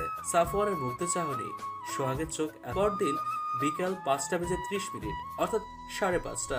অফিস থেকে ছুটি নিয়ে আজ তাড়াতাড়ি বাসায় এসছে সাফওয়ান। একটা ব্যাগ কিনে এনেছে আয়াতের জন্য, যাতে সেটা আয়াতের জামা কাপড় গোছাতে পারে। আজাদ সাহেবকে বলে 4টার দিকে গাবতলির দিকে রওনাতে তারা। জ্যাম কম থাকায় 1.5 ঘন্টায় পৌঁছে যায়। বিকাল 6টা অর্থাৎ সন্ধ্যা 6টার বাস। সোহাগরা অনেক আগে এসে পড়েছে। বাসে উঠে প্রথম গোল লাগলো, কিভাবে বসবে। সোহাগদের পুরো পরিবার যাচ্ছে, শ্বশুর শাশুড়ি, সোহাগের 2 দেবর, তাদের ওয়াইফ এবং বাচ্চারা। রবিনের বসার সবাই জানে। আয়াত সোহানার বান্ধবী। ভাগ্যক্রমে আয়াত আর সাফওয়ান পাশাপাশি বসলো। সোহাগ যদিও বারবার আয়াতের পাশে বসতে চাইছিল, কিন্তু রবিন জিদ করায় সেটি আর হয়ে উঠল না। কেন জানে আজ বারংবার চাচ্ছিল যাতে আয়াতের পাশেই যেন সে বসতে পারে। আজকাল মেয়েটিকে বড্ড বেশি ভালো লাগতে শুরু করেছে। আগেও তা নয়, কিন্তু আগে যতবার এই এনেছে ততবার বন্ধুত্বের দোহাই দিয়ে নিজের সুপ্ত আশাকে দিয়ে দিত। কিন্তু আজকাল বেহায়া মনটাকে নিয়ে যেন একদম পেরে উঠছে না সে। রাত 12টা। ফেরির জন্য দাঁড়িয়ে আছে বাসটি। বিগত 2 ঘন্টা লাইনে দাঁড়িয়ে আছে, এখনো সিরিয়াল পায়নি। এদিকে বাসের সবাই ঘুমে বিভোর। বাসের হালকা ঝাঁকুনিতে ঘুম ভেঙে গেল আয়াতের। একটা সুন্দর মিষ্টি গন্ধ নাকে এসে লাগছে, কানে বিট হওয়ার শব্দ পাওয়া যাচ্ছে। চোখ পিটপিট করে তাকিয়ে দেখে সে সাফওয়ানের বুকের উপর ঘাপটি মেরে ঘুমিয়ে রয়েছে। সাফওয়ানের হার্টবিটের শব্দ শুনছে সে। যখনই সাফওয়ানের কাছে আসে, এই মাথার করা মিষ্টি গন্ধটা সে পায়। হয়তো তার পারফিউমের লোকটাকে কোনো কালেই সহ্য হতো না আয়াতের, অথচ আজ এই লোকটাই বড্ড ভরসার। এই লোকটা না থাকলে আজ কোথায় থাকতো কে জানে। আস্তে করে উঠে যেতে নিলে সাফওয়ানের ঘুমটা ভেঙে যায়। উদ্বিগ্ন হয়ে জিজ্ঞেস করে, কিছু লাগবে? তাহলে ঘুম ভেঙে গেছে, ফিরতে উঠতে হয়তো বাস। আর কতক্ষণ? সকালের মধ্যে পৌঁছে যাব। ও ঘুমিয়ে পড়ো। হুম। বলেই চোখ বন্ধ করে নিল। বেশ কিছুক্ষণ পর ঘুমের সাগরে তলিয়ে পড়ল। সকাল 11টা। সাফওয়ানের বাড়ির রীতিমতো মুখ হা হয়ে আছে আয়াতের। বিশাল বাংলো টাইপ দোতলা বাড়ি। খুলনার নাম করা চাল ব্যবসায়ী নিজামুদ্দিন চৌধুরীর ছেলে সাফওয়ান। আয়াতের হা করা মুখটি বন্ধ করে দিয়ে সাফওয়ান মুখ খোলা রাখলে মাছি ঢুকে যাবে। আপনি তো বলেছেন আপনার আর্থিক অবস্থা ভালো নয়, তাহলে এসব কি? আমি তো বলিনি আমার বাবার আর্থিক অবস্থা ভালো নয়, বলেছি আমার আর্থিক অবস্থা ভালো নয়। এসব বাবার, আমার নয়। ভাগ্যিস আপনার সাথে বাবার কোনোদিন যোগাযোগ হয়নি, মাথায় করে রাখতো আপনাকে। তাই বুঝি? তাহলে শ্বশুর আব্বাকে বলে সত্যি সত্যি বিয়েটা সেরে নিই। বলেই টিপ্পনি কেটে ব্যাগ কাঁধে নিয়ে ভেতরের দিকে রওনা দিল সাফওয়ান। ভেতরে যেতে না যেতেই একটি মেয়ে দৌড়ে এসে সাফওয়ানকে জড়িয়ে ধরল। ঘটনা আকস্মিকতায় সবাই অবাক হয়ে গেল। মেয়েটি তখন সাফওয়ানকে ছেড়ে তোমাকে কত মিস করেছি জানো? একটা যোগাযোগ করলে কি হতো? অন্না, তুই বড় হয়েছিস, এখন তুই আর বাচ্চা নেই, সবাই দেখতেছে। তো বিয়ে তো তোমাকেই করবো, তাই না? কে দেখছে তাতে আমার কিছু যায় আসে না। তোর মতো মেয়েকে আমি বিয়ে করব, কে বলেছে তোকে? মানে আমার মতো মেয়ে মানে? আমি বাল্যবিবাহের পক্ষবতী না, এখন ছাড় আমাকে। আর একবার আমার ধারে কাছে আসবি তো দেখিস কি করি। অন্যার থেকে নিজেকে ছড়িয়ে নেয় সাফওয়ান। মেয়েটা 1 নম্বরের চিপকো, সম্পর্কে তার ফুফাতো বোন, এখনো কলেজের গণ্ডি পার হয়নি। অন্যার এমন সাফওয়ানের সাথে ঢলাঢলি আয়াতের বিরক্ত লাগছে, দাঁতের দাঁত চেপে সহ্য করছে। সোহানার সাথে সোহাগ আয়াতের পরিচয় করিয়ে দিল। সোহানাকে সব খুলে বলতেই এক লাফে পড়ল। সত্যি করে বলো তো আপু, তুমি সত্যি সত্যি দাদাকে পছন্দ করো কিনা? মানে দেখো, আমার দাদাটা ফুল একটা পারফেক্ট, ইনকাম কম কিন্তু মানুষটা ভালো, একটু রাগী কিন্তু ভালো শিল্পী, দেখতেও খারাপ না। তোমার সাথে কিন্তু খারাপ মানাবে না। আমি বলি কি, ইফাত ভাইকে ছেড়ে দাদা ভাইকে বিয়ে করে নাও। এই 2 দিন কি আমার ভাইকে একটুও ভালো লাগেনি? সাফওয়ান ভাই আর আমি অসম্ভব। আমার জীবনে ইফাত না থাকলেও উনি আর আমি সম্ভবই না। সারাক্ষণ ওনার সাথে আমার 36-এর আঁকড়া লেগে থাকে। জানো, একবার শখ করে বলেছিলাম আমার একটা ছবি এঁকে দিতে, সে বলে কিনা আমার ছবি নাকি ক্যানভাসে তোলার অযোগ্য। ধুর, ওকে দিয়ে কিচ্ছু হবে না। আয়াতের এখানে বেশ লাগছে। সাফওয়ানের একান্নবর্তী লোকে লোকে ভরপুর। সাফওয়ানের মা সেলিনা বেগম খুবই, তাকে না দেখলে মনেই হতো না। আসার পর থেকে আয়াতের যত্নে কোনো কমতি রাখেনি। সাফওয়ানের বাবার সাথে এখনো পরিচয় হয়নি। সাফওয়ানের দিদুন এখনো বেঁচে আছেন, হোসনে আরা বেগম, প্রচন্ড দাপটে মহিলা। সোহাগ আর তার স্বভাব পুরো এক। এছাড়া সাফওয়ানের 2 চাচা এবং 1 ফুপু ও এখানে থাকেন। সাফওয়ানের ফুপু নিপা বেগম বিধবা। অন্না খুব ছোট থাকতে তার বাবা মারা যায়, তখন থেকে নিপা বেগম এবং অন্না এখানে থাকেন। নিপা বেগম প্রচুর খুটখুটে স্বভাবের একজন, সারাক্ষণ সবার সাথে। সাফওয়ানের চাচিরা এক একজন এক এক রকম। একজন সারাক্ষণ রান্নাঘরে দিন কাটায়, তো আরেকজন ড্রেসিং টেবিলে। অন্নাবাদেও 4 জন কাজিন রয়েছে, সব স্টুডেন্ট। মোটামুটি একটা বিশাল পরিবার। সবাই নিজাম সাহেবকে জমের মতো ভয় পায়। 4 বছর আগে সাফওয়ানের গ্রাজুয়েশন যখন শেষের পথে, তখন নিজাম সাহেবের ইচ্ছা ছিল সাফওয়ান যাতে ব্যবসার হাল, কারণ বাড়ির সব ছেলেদের মধ্যে সাফওয়ানই বড়। কিন্তু সাফওয়ানের ইচ্ছে ছিল আর্টিস্ট হওয়া, ব্যবসাতে বসে নিজের স্বপ্নকে জলাঞ্জলি দেবে না বিধায় সে সেদিন ঘর ছেড়েছিল। সোহানা যখন সাফওয়ানের এই বাড়ি ছাড়ার গল্পটি বলছিল আয়াতকে, তখন আয়াতের নজর ছিল উঠানে বসে আড্ডারত সাফওয়ানের দিকে। লোকটার প্রতি সম্মান যেন আরো বেড়ে গেল আয়াতের। 2 দিন পর সন্ধ্যা 7টা। আজ সোহানার হলুদ। আয়াতের কাছে পরার মতো কিছু ছিল না বলে সোহাগের একটি কাঁচা হলুদ জামদানি শাড়ি তাকে পরিয়ে দেয় সোহাগ। ঘন কালো চুলগুলো খোপা করে তাতে বেলি ফুলে মালা পরিয়ে দেয় সে। হালকা সাজে আয়াতকে যেন সদ্য ফুটন্ত হলুদ গোলাপ লাগছিল। হলুদের অনুষ্ঠান শুরু হবে, তাই সব মেয়েরা টেবিল সাজাতে ব্যস্ত হয়ে পড়ল। সেলিনা বেগমের হাতে যে অনেক কাজ, এখনো ফলের ডালা সামনে যায়নি, কিন্তু মেয়েগুলো হয়েছে এমন যে তাদের খুঁজে পাওয়া। অগত্যা সামনে আয়াতকে পাওয়ায় আয়াতের হাতে ফলের ডালাটা দিয়ে মা এটা একটু স্টেজে রেখে আয় তো। আচ্ছা আন্টি। এরপর আমার সাথে এসে একটু হলুদের ডালাও নিতে হবে। দেখ না সবগুলো সাজতে বসেছে, যেন মিস ওয়ার্ল্ড প্রতিযোগিতায় যাবে।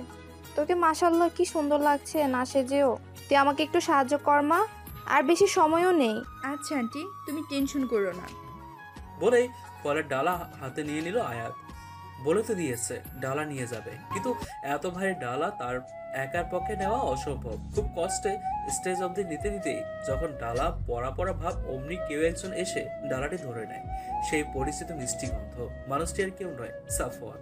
হলুদ পাঞ্জাবি, কালো মুজিব কোটে আর সাদা তাকে বেশ মারিয়েছে। হাতে কালো ঘড়ি, চুলগুলো কপাল ঢেকে দিয়েছে। যে কোনো মেয়েকে ফ্ল্যাট করার ক্ষমতা রাখে সে।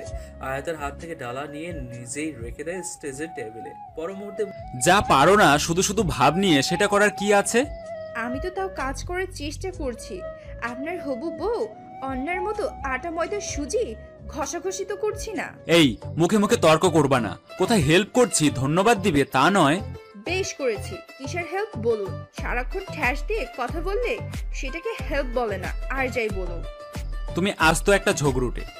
এখন আমি তো ঝগড়ুটে হবই। আসলে কি বলুন তো, আপনার আন্না আছে না? এই কি অন্য অন্য লাগিয়েছো? ও আমার ফুফাতো বোন। তাই বুঝি? ন্যাকা। বলে সেখান থেকে চলে যায় আয়াত। ইচ্ছে করে সাফওয়ানের সাথে বাঁধালো সে। আসার পর থেকে একবারও আয়াতের খোঁজ নেয়নি সে। ওপর থেকে যখন তার সাথে কথা বলতে আয়াত পিছন, তার সাফওয়ান তাকে যদি তার অন্যার প্রতি দরদি না থাকে তবে কেন কিছু বলছে না মেয়েটিকে। মনে মনে হাজারো বকাঝকা করে যাচ্ছে সাফওয়ানকে। রান্নাঘর থেকে হলুদের ডালাটা নিয়ে না দেখে আপন মনে হাঁটতে হাঁটতে কখন যে নিপা বেগমের সাথে ধাক্কা লেগে যায় সেদিকে খেয়ালই নেই আয়াতের। এদিকে ধাক্কা খেয়ে তার হাতে থাকা হলুদের ডালা নিচে পড়ে যায়। সব হলুদ নিচে পড়ে একাকার হয়ে যায়, সাথে নিপা বেগমের শাড়িতে খানিকটা হলুদ পড়ে। এমনি নিপা বেগমের মেজাজ ওপরে ওনার শাড়ি নষ্ট হয়ে যাওয়ায় আরো মেজাজ বিগড়ে যায় তার। ফুসফুস এই মেয়ে কানা নাকি তুমি? দেখে চলতে পারো না? সরি আন্টি, আমি সত্যি দেখিনি। তোমার জন্য আমার শাড়িটা নষ্ট হয়ে গেল, সাথে সব হলুদও নষ্ট হয়ে একাকার অবস্থা। এই মেয়ে তোমার জন্য এখন আমার ভাতিজির হলুদটা লন্ডফন্ড হয়ে যাবে। অলুক্ষণে মেয়ে। আন্টি, আমি এখনই হলুদের ব্যবস্থা করতে বলছি। হ্যাঁ নিপা, সামান্য হলুদই তো, আরো হলুদ আছে রান্নাঘরে। তুমি ড্রেস বদলে নাও, শুধু শুধু সিন বানিও না। কি বলেন ভাবি? সামান্য হলুদ? এই মেয়ের জন্য আমার এত সুন্দর শাড়িটা নষ্ট হয়ে গেল। তার বেলায় তুমি এই মেয়েটার দোষটা দেখছো না। এই একটা বাহিরের মেয়ের সামনে আমাকে বলছো আমি সিন বানাচ্ছি। আন্টি, দোষ আমি করেছি, ক্ষমাও চাচ্ছি। তাহলে কেন অহেতুক আন্টিকে কথা শোনাচ্ছেন? মুখে মুখে তর্ক করে যাচ্ছ? এই শিক্ষা দিয়েছে তোমার মা বাবা? এই শিক্ষা দিয়েছে? বাবা মা তোলে কথা বলার পর আয়াত আর নিজেকে আটকে রাখতে পারলো না। যেই কিছু একটা বলতে যাবে অমনি পাশ থেকে ফুফি আয়াতের মা বাবা তাকে শিক্ষা দিয়েছে। দ্বিধায় সে এতক্ষণ নিজের দোষ না থাকা সত্ত্বেও তোমার কাছে ক্ষমা চেয়ে গেছে। একে ওর হাতে হলুদের ডালা ছিল, তবুও তুমি ওর সামনে দিয়ে হাঁটছিলে। ও যদি না দেখে থাকে, তুমিও কিন্তু ওকে দেখোনি। তাহলে ওর যদি দোষ থাকে তবে তোমারও আছে। আর আজ সোহানার হলুদ জেনেও তুমি সিন ক্রিয়েট করছো। মা এটা তোমাকে বলার পর তুমি উল্টো মাকে কথা শোনাচ্ছ। তাহলে বেশি দোষটা কার বলো? আজকাল বাহিরের মেয়ের জন্য আমাকে তোরা কথা শোনাচ্ছিস? বেশ, আমি থাকবই না এই হলুদে। বলেই নিপা বেগম যেতে লাগলে নিজাম সাহেব সেখানে উপস্থিত হয়। নিজাম সাহেবকে সবাই জমের মতো ভয় পায়। ওনার এক হুঙ্কারই সব ঠান্ডা করার জন্য যথেষ্ট। ওনাকে দেখে সাফওয়ানের কথা বাড়ায় না, কারণ সে জানে তার কোনো কথা তার বাবার পছন্দ নয়। তখন নিপা বেগম তার কাছে এসে সব বললে সে তোমার বয়স তো কম হয়নি নিপা, যাও শাড়ি বদলে আসো। আর সেলিনা, তোমার সময়জ্ঞান যে কমে গেছে সেটা আমার জানা ছিল না। 8টা বাজতে 15 মিনিট বাকি। 15 মিনিটে অনুষ্ঠান শুরু হওয়া চাই আমার। ভাইজান আপনি যা বলার হলুদের অনুষ্ঠান পরে শুনবো। নিজাম সাহেবের হুঙ্কার যেন ঔষধের মতো কাজ করেছে। নিপা বেগম ফোঁস করতে করতে ভেতরে চলে গেলেন। নিজাম সাহেবের চেহারাটাই পুরোনো দিনের দারোগা টাইপ। উনি আয়াতকে যখন দাঁড়াতে বলে এগিয়ে গিয়ে তার সামনে দাঁড়ালেন। আয়াত ভয়ে ঢোক গেলা শুরু করলো। আয়াতের ভয়ে সাফওয়ানের চোখ এড়ালো না। যে বাবার সাথে বিগত 4 বছর কথা বলেনি, আজ আয়াতের জন্য বাবার পুনরায় আয়াতের সামনে দাঁড়ালো। আব্বা ওর দোষ নেই, ইচ্ছে করে ফুফির গায়ে হলুদ ফেলেনি। তোমার থেকে আমার বয়স এবং অভিজ্ঞতা 30 বছর বেশি, তাই তোমার কাছে শুনতে হবে না কি ভুল কি ঠিক। আর আমি ওর সাথে কথা বলতে চাচ্ছি, তোমার সাথে না। কিন্তু ইটস ওকে সাফওয়ান ভাই। জি আঙ্কেল, বলুন। তুমি কি সোহানার বান্ধবী? জি জি জি, কেন? কিভাবে বন্ধু তোর সাথে? কলেজের মাধ্যমে ওর সাথে এক কলেজে অনার্স করেছি। তাহলে তুমি আমার মেয়ের মতো। এখন যা ঘটেছে এটা এবারের হরহামেশার কাহিনী। নিপার কথা কিছু মনে করো না, ওর মেজাজটা একটু বেশি খিটখিটে। তোমার সাথে আমার পরিচয় হয়নি। তোমার নাম জানি কি? আয়াত। বাহ, সুন্দর। বাবা কি করেন? বাবা রিটায়ার্ড মেজর জেনারেল। আর্মিতে নাকি? আমার বেশ কিছু বন্ধু আছে আর্মিতে, তারাও রিটায়ার্ড করেছেন। কাল বিয়েতে আসবেন। যাক, তোমার কোনো সমস্যা হলে সেলেনাকে জানিও। আর নিপার কথা কিছু মনে করো না। জি আঙ্কেল, আপনি টেনশন করবেন না। নিজাম সাহেব কথা বলে চলে যাওয়ার পর যেন সাফওয়ান আর আয়াত হাত ছেড়ে বাঁচল। ভেবেছিল নিজাম সাহেবের হাতে এই বুঝি ধরা গেল। নিজাম সাহেব এত ভালো ব্যবহার করবে এটা যেন কল্পনা বাইরে ছিল। সাফওয়ান যেই না আয়াতকে কিছু বলতে যাবে অমনি ভেঙচি কেটে, যা বাবা, আমি কি করলাম? হতবাক দৃষ্টিতে আয়াতে যাওয়ার পথে তাকিয়ে থাকলো সাফওয়ান। এই মেয়ের কখন কিসের মুড হয় সেটা হয়তো সে নিজেও জানে না। রাত 3টা, অনুষ্ঠান শেষ হতে হতে রাত 12টার উপর বেজে গিয়েছিল। এরপর সব গোছাতে গোছাতে 1:30টা বেজে গেছে। তাই যে যেখানে জায়গা পেয়েছে সেখানেই ঘুমিয়ে পড়েছে। খুব ক্লান্ত লাগছে আয়াতের, মেজাজটাও ভীষণ খারাপ। অন্য মেয়েটা সাফওয়ানের পিছন ছাড়েনি, সারাক্ষণ চুইংগামের মতো লেগেছিল। সাফওয়ানের এত ঘটার কি ছিল? ধুর, এখন ঘুমানো দরকার, কিন্তু প্রশ্ন হচ্ছে ঘুমাবে কোথায়? সোহাগ আবু বলতো সোহানার রুমে যেতে, কিন্তু সোহানার রুমে শ্বাস ফেলবার জায়গাটুকু নেই এখন। আচ্ছা, ছাদে গেলে তো মন্দ হয় না। ধীর পায়ে বালির সাথে রওনা দিল আয়াত। গন্তব্য ছাদ। সাফওয়ানদের ছাদটি বেশ বড়, মাজাও। এক পাশে ফুলের টবের শাড়ি, গোলাপের গন্ধে মোমো করছে ছাদটি। অন্য পাশে বিশাল দোলনা। দোলনায় বালিশের রেখে রেলিং এর দিকে চলে যায় সে। বুক ভরে নিঃশ্বাস নিতে ইচ্ছে হচ্ছে তার। গাড়ি ঘোড়ার কৃত্রিম শহরে এই মুক্ত বাতাসটা পাওয়া যায় না। নীরবতায় আকাশটা আজ জ্যোৎস্না। তুমি এখানে কি করছো? হুট করে কারোর কথা শুনে আটকে উঠলো আয়াত। বাড়ির প্রতিটা মুক্ত। এই মাঝরাতে কারোর ছাদের আসার কথা নয়। পেছনে ফিরে যেন বুকে ঢেউ ঘেরে যায় আয়াতের। চাঁদের আলোতে তুলি হাতে প্রিয় মানুষটিকে ঠিক যেন গ্রিক দেবতা জিউসের ন্যায় লাগছে। এত সুন্দর পুরুষ হয় বুঝি? সাদা পাঞ্জাবি, তাতে রং লেগে আছে। চুলগুলো বাতাসের উন্মোদনা দোলা খাচ্ছে। সামনে দাঁড়ানো পুরুষটি যে আর কেউ নয়, সে যে সাফওয়ান। লোকটার প্রতিটা কাজ আজকাল উন্মোদনা পরশ দিচ্ছে আয়াতকে। আয়াতকে হ্যাবলার মতো হায়া করে তাকিয়ে থাকতে দেখে অনেকটা অস্বস্তির মাঝে পড়ে যায় সাফওয়ান। তুলি দিয়ে তাকে এত রাতে এখানে কি করছো? হ্যাঁ। কি হ্যাঁ? ঘুমাওনি কেন? ও, এবার কাছে যে এই মেয়ে, নেশা করেছো নাকি? হ্যাঁ, এই কি হয়েছে? এভাবে কি দেখছো তাকিয়ে? আপনাকে দেখছি। মুখ ফুসকে বলে নিয়ে জিভ কেটে বসে। তারপর না মানে আপনাদের ছাদ দেখছি। এত রাতে? তো কি করব? আপনার বউ অন্না বারবার গায়ে পা তুলে আমার ঘুম ভেঙে দিয়েছে, তাই ছাদে এসেছি। আপনি কি করছেন শুনি? আমার রুমে সব মামারা ঘুমাচ্ছে, তাই ছাদে এসেছি কাজ করতে। ছবি আঁকছিলেন বুঝি? না, তুলি হাতে মাটি খুঁড়ছিলাম। এইভাবে বললেন কেন? সোজা প্রশ্নের সোজা উত্তর দিতে কি হয় আপনার? সকালে উঠে যদি তোমাকে আর আমাকে একসাথে এখানে দেখে, বুঝতেছো কি হবে? আমি ভোরে চলে যাব।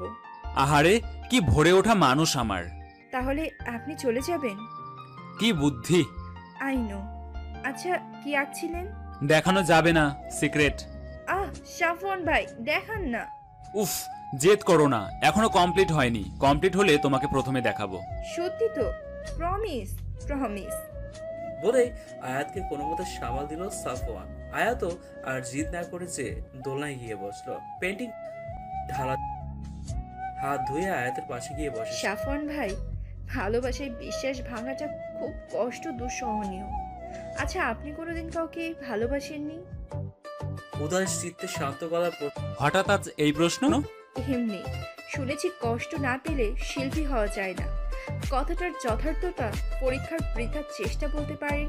আমি ভালো শিল্পী নই, এবার বুঝে নাও। আমি বাড়ি ফিরে যাব সাফওয়ান ভাই। হঠাৎ?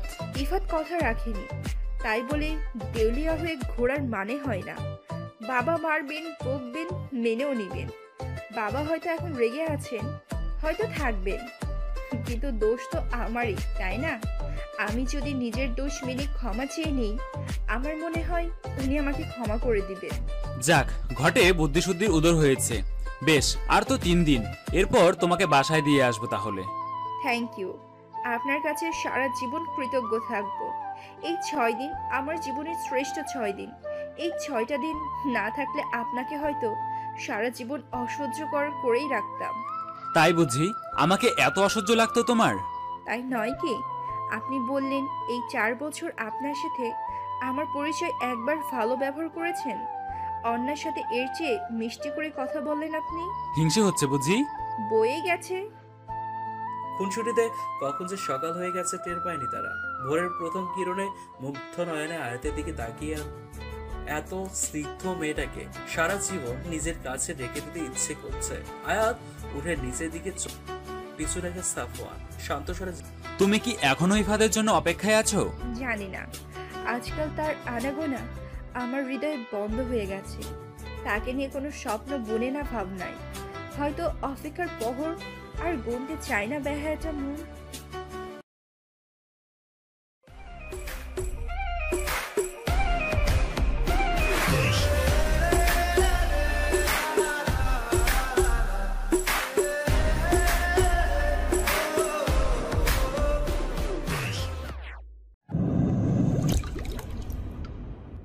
যদি কেউ নতুন করে বদ্ধ হৃদয়ের দরজায় কড়া নাড়ে তবে?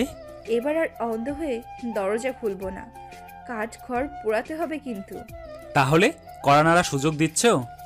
বাবার হৃদয়ের দরজায় কড়াটা আগে নাড়তে হবে। বাবা দরজা খুলে আমন্ত্রণ জানালে আমার কোনো সমস্যা নেই। যাও একটু, বন্ধুরা চান্স নিত তাও হবে না? থাকেন, আমি যাই। আজ সোহানার বিয়ে, কমিউনিটি সেন্টারে বিয়েটা হবে। সাফওয়ানের অন্যান্য কাজিনদের সাথে আয়াত লাইন দাঁড়িয়ে আছে বরের গেট ধরতে। লাইনে দাঁড়িয়ে আছে নিজাম সাহেব। প্রচুর নামি দামি লোকদের একজন বিধায় আত্মীয়ের এবং গেস্টের অভাব নেই। সবাইকে গোলাপ জলের ছিটা দিয়ে বরণ করছে আয়াতরা। হুট করেই একজন গেস্টের দিকে গোলাপ জল ছিটা দিয়ে হাত আটকে গেল আয়াতের। গেস্টটিও আয়াতকে নিপুণ শিক্ষ দৃষ্টিতে পর্যবেক্ষণ করে যাচ্ছে। আয়াতের চোখে পানি ছলছল করছে। এভাবে তার সাথে দেখা হবে এর জন্য মানতে পারেনি সে। মনের অজান্তে, বাবা তুমি এখানে? রামিম সাহেব কড়া নজরে তার দিকে তাকিয়ে রয়েছেন। তার চোখে কৌতূহলের ছাপ ফুটে উঠেছে। এত মেহমানের মাঝে নিজের রাগও প্রকাশ করতে পারছেন না। শারমিন বেগম দৌড়ে এসে মেয়েকে জড়িয়ে ধরলেন। 1 সপ্তাহ মেয়েকে না দেখে অস্থির মনটা শান্ত করছেন। আয়াত মাকে কাছে পেয়ে পাগলের মতো কাঁদছেন। মা মেয়ের এমন মিলন সবার চোখ এড়ালো না। সাফওয়ানের পরিবারের লোকেরা কৌতূহলী দৃষ্টিতে তাকিয়ে আছে, কিন্তু অনুষ্ঠান বিদায় কোনো প্রশ্ন করার সুযোগ পাচ্ছেন না। রামিম সাহেব উত্তেজিত হয়ে জিজ্ঞেস করলেন, তুমি এখানে কি করছো? আমি তো ভেবেছিলাম ওই লাফাঙ্গার সাথে পালিয়ে আমার মুখে চুনকালি লেপে দিতে বিয়ে টিয়ে করে ফেলেছো, কিন্তু এখানে তোমাকে দেখবো তা আশা করিনি। তা কোথায় তোমার গুণধর বয়ফ্রেন্ড কাম হাজব্যান্ড? আয়াতের মুখে যেন তালা পড়ে গেল। কি বলবে বুঝেই পাচ্ছিলেন না। অমনি পেছন থেকে সাফওয়ান আয়াতের নাম ধরে ডেকে ওঠে। কাছে এসে ধীর কণ্ঠে বলে ওঠে, স্টেজের কাছে যাও, মা তোমাকে খুঁজছে। ওহ, তাহলে এই সেই ছেলে? কড়া কণ্ঠে প্রশ্নটি ছুড়ে দেন রহিম সাহেব। সাফওয়ান হতবাক দৃষ্টিতে রহিম সাহেবের দিকে একবার আরেকবার আয়াতের দিকে দেখছে। মনে হাজারো প্রশ্নরা ভিড় করছে। আয়াতকে ইশারা করলে আয়াত ইশারাতে জানায় বাবা মা। সাফওয়ান পারলে সেখান থেকে দৌড় মারে, কিন্তু আয়াতের মুখের দিকে তাকিয়ে ওখানে দাঁড়িয়ে থাকে। রহিম সাহেব এগিয়ে এসে সাফওয়ানের সামনে দাঁড়িয়ে ধীর কণ্ঠে বললেন, তোমাকে দেখে ভদ্রবাড়ির ছেলে মনে হচ্ছে, কিন্তু তুমি এমন একটা কাজ করার আগে একবারও এটা ভাবলে না একটা পরিবারের কতটা অসম্মান হয় যখন বিয়ের কোণে বিয়ে থেকে পালিয়ে যায়? যাকগে, আমার মেয়ে তো আমার কথা একবার ভাবলো না, পালিয়ে আসলো তোমার সাথে। তা সুখে রাখতে পারছো না তো তাকে, নাকি এখনো তোমার বাবার টাকাতেই খাওয়াচ্ছ তাকে? আঙ্কেল, আমার কথা একটিবার শুনুন। কি শুনবো? সেদিন তোমার মেয়ে তোমার মুখে চুনকালি মেখে এমন ভাবে চলে যাবে, তারপর আমি তোমার কথা শুনবো। শারমিন চলো, আমি নিজামকে পরে সব বুঝিয়ে বলবো। রহিম সাহেবের চোখ ছলছল করছে। শারমিন বেগম হাত ধরে বেরিয়ে যাচ্ছিলেন, তখন নিজাম সাহেবের মুখোমুখি হন তিনি। সাফওয়ানের যা ভয় ছিল সেটাই হয়েছিল। একে তার কোনো কথা রামিম সাহেব শুনতে রাজি নন। উপরে তিনি নিজাম সাহেবের বন্ধু মহলের একজন। যদি নিজাম সাহেবের কানে একবার যায় যে সে তার বন্ধুর মেয়েকে নিয়ে পালিয়েছে, খুব বড় ঝামেলা হয়ে যাবে। উপরে রামিম সাহেব ভাবছেন সাফওয়ানই সে, যার জন্য তার মেয়ে পালিয়েছে। কপালে ঘাম জমতে শুরু করেছে তার। এখন কি করবে তা জানা নেই। আয়াতের দিকে তাকালে দেখতে পায় তার চোখে অশ্রুরা ভিড় করেছে। ছলছল নয়নে দাঁড়িয়ে আছে সে। সাফওয়ান শিওর সে সামনের আসন্ন বিপদকে দেখতে পাচ্ছে না। একটা বড় নিঃশ্বাস ফেলে আয়াতের হাত নিজের হাতের মুঠোতে নিল সে। যা হয়ে যাক, এই মেয়েটাকে আর কষ্ট পেতে দেবে না সে, কখনো না। রাত 12টা। বসার মুখে মুখ শক্ত করে বসে আছেন নিজাম সাহেব। অন্য সোফায় রামিম সাহেব এবং শারমিন বেগম বসা। একেই মেয়েকে বিদায় দিয়ে দুঃখের ভিতরে আছেন। এক কোণায় সাফওয়ান আয়াতের নিজ হাতে মুঠো করে দাঁড়িয়ে আছে। রামিম সাহেব যখন নিজাম সাহেবকে সব খুলে বলেন, তখন অনুষ্ঠানের খাতিরে ওই মুহূর্তে তিনি মৌনতা বজায় রাখেন আর রামিম সাহেবের কাছে অনুরোধ করেন যাতে তিনি আজ রাত এখানে থাকেন। ব্যাপারটা খোলাসা না হওয়া অবধি রামিম সাহেবের যাওয়াটা ঠিক দেখাবে না। আয়াতের মাঝে রামিম সাহেব এবং শারমিন বেগমের সাথে হাজারো বার কথা বলার চেষ্টা করে, কিন্তু ফলাফল শূন্য। নিজাম সাহেব এবার একটু নড়ে চড়ে বসে সাফওয়ানকে জিজ্ঞেস করে, তুমি কি এই মেয়েকে পার্লার থেকে নিয়ে পালিয়েছিলে? জি বাবা। তোমরা কি বিয়ে করেছো? বাবা, আগে আমাদের পুরো কথাটা শোনেন। বিয়ে করেছো কি না? না। অথচ একসাথে থাকতে? জি। ছি, এই শিক্ষা আমি তোমাকে দিয়েছি? ঢাকায় যে এই উন্নতি হয়েছে তোমার। আঙ্কেল, সাফওয়ান ভাইয়ের কোনো দোষ নেই। ওর সাথে আমি পালিয়েছি, কিন্তু ও আমার সাথে পালায়নি। এ মেয়ে, তুমি চুপ থাকো। আমি আমার ছেলের সাথে কথা বলছি। আর কি আবুল তাবুল বলছো তুমি? আপনি আমার উপর চিল্লান। ওকে বকছেন কেন? ও কি করেছে? তুমি একে দোষ করেছো, তার উপর আবার সাফাই গাইছো। রামিম সাহেব নিজাম সাহেবকে শান্ত করতে বললেন, শান্ত হ। তোর ছেলের প্রতি আমার কোনো আপত্তি ছিল না, শুধু বেকার বিধায়। কে বেকার? আমার ব্যবসায় যোগ দিবে না বলে ঘর ছেড়েছে 4 বছর। আর্টিস্ট হবে, সামান্য একটা চাকরি করে ঢাকায়, আর আর্ট করে ছবি বেছে খায়। তাহলে আয়াত যে বলতো সে কাজ কাম করে না? হয়তো এসব আমার মতো তারও চোখে কাজের পর্যায়ে পড়েনি। তাহলে তো কথাই নেই। দেখো, ওরা একে অপরকে যেহেতু ভালোবাসে, একসাথে 1 সপ্তাহ আছে, তাই ওদের বিয়েটা করে দেওয়াই বেটার। রামিম সাহেবের 360 ডিগ্রি অ্যাঙ্গেলের বলতি আয়াত এবং সাফওয়ানের বজ্রপাত ঘটালো। নিজাম সাহেব আমতামতা করে বললেন, কিন্তু তোর তো ওকে অপছন্দ ছিল, এখন নেই। ছেলে স্বাবলম্বী, আমার মেয়েকে ভালোবাসে, আর কি চাই আমার? দুই পরিবারের সম্মানের ব্যাপার। ঠিক আছে, তাহলে সামনে শুক্রবার এদের বিয়ের আয়োজন করি। এত দ্রুত? আমি তো আরেকটা বিয়ের লোকজন তো আছেই, আর তুইও লোকজন ডেকে নে, পরে ঢাকা আবার অনুষ্ঠান করে নিস। সাফওয়ান তাদের গাড়ি থামাতে বাদ সাধলেও লাভের লাভ কিছু হয়নি। এখন সব উপরওয়ালার উপর ছেড়ে দেওয়া ছাড়া উপায় নেই। রামিম সাহেব আয়াতের মাথায় হাত বুলিয়ে তাকে আদর করলেন, পরে সাফওয়ানকে জড়িয়ে ধরলেন। দুই পরিবার বিয়ের কথায় খুব খুশি। আয়াতের নিজের চুল ছিঁড়তে পৌঁছাইছে, কেন সাফওয়ানের সাথে বডিগার্ডের সামনে পালাতে হলো। আর এখন যদি তারা বলে কাহিনী আসলে ঠিক তার উল্টো, তাহলে ঝামেলা বাড়বে, বই কমবে না। রাত 3:30 অর্থাৎ 3:30। ছাদে এক মাথা হতে অপর মাথা পায়চারি করে যাচ্ছে আয়াত। সাফওয়ানের আসার কথা, অথচ সে এখনো আসছেই না। ইচ্ছে করছে ছাদ থেকে লাফ দিতে। এমন ড্যাড এর আগের পথের কোনো হদিস তার কাছে নেই। কাঁধে কারো স্পর্শ পেয়ে লাফিয়ে ওঠে সে। পেছনে ফিরে দেখে মুখ কাঁচুমুচু করে দাঁড়িয়ে। এই আপনার আসার সময় হলো? কি করতাম, কাজিনরা ছাড়ার নামই নিচ্ছিল না। জানি, আপনার অন্য তো মরা কান্না লাগিয়েছিল। এখন মেন পয়েন্টে আসি। কি প্ল্যান? কিসের? এই বিয়ে ভাঙার। I don't know.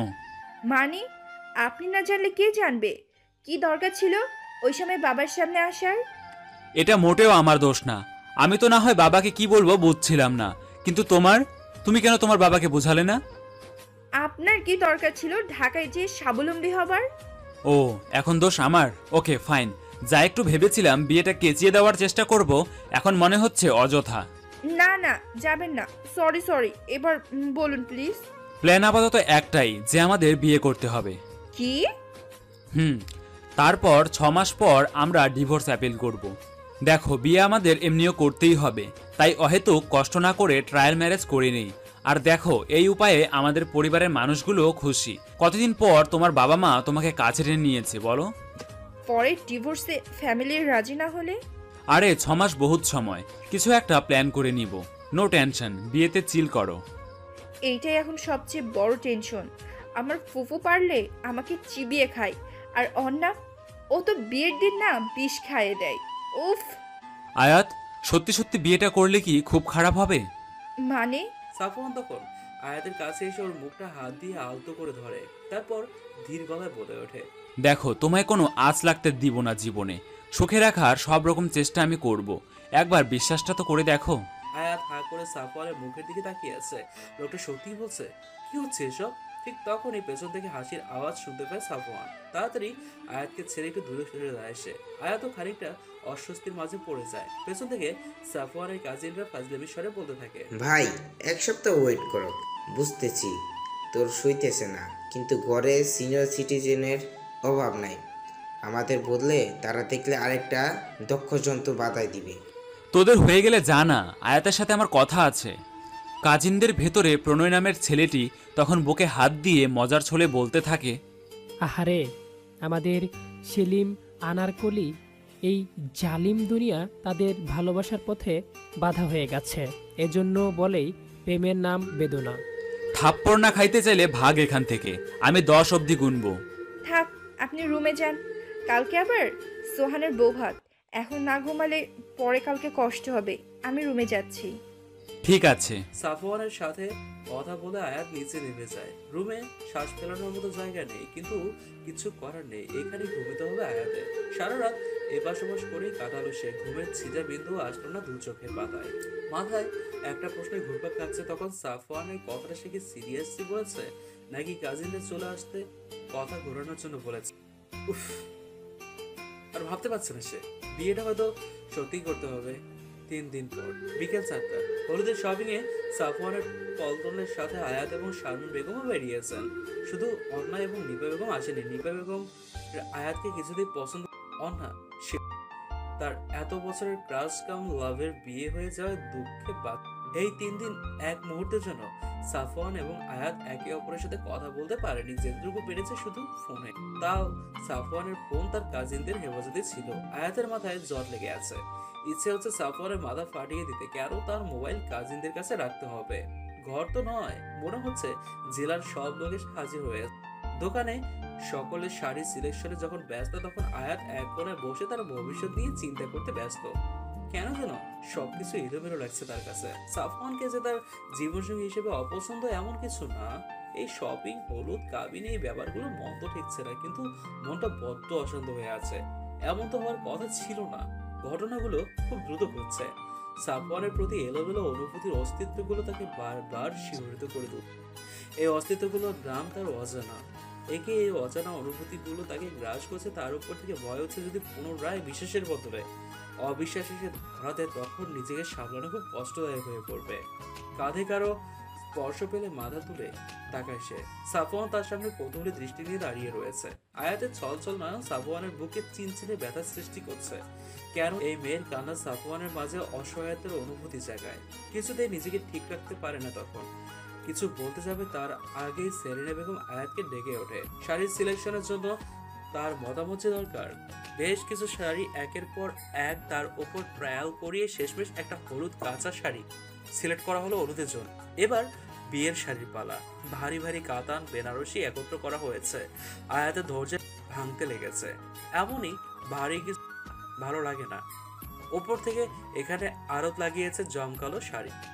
একই সিম্পল লাল টকটকে শাড়ির উপর মিহি কাজের একটা শাড়ি এগিয়ে দিল।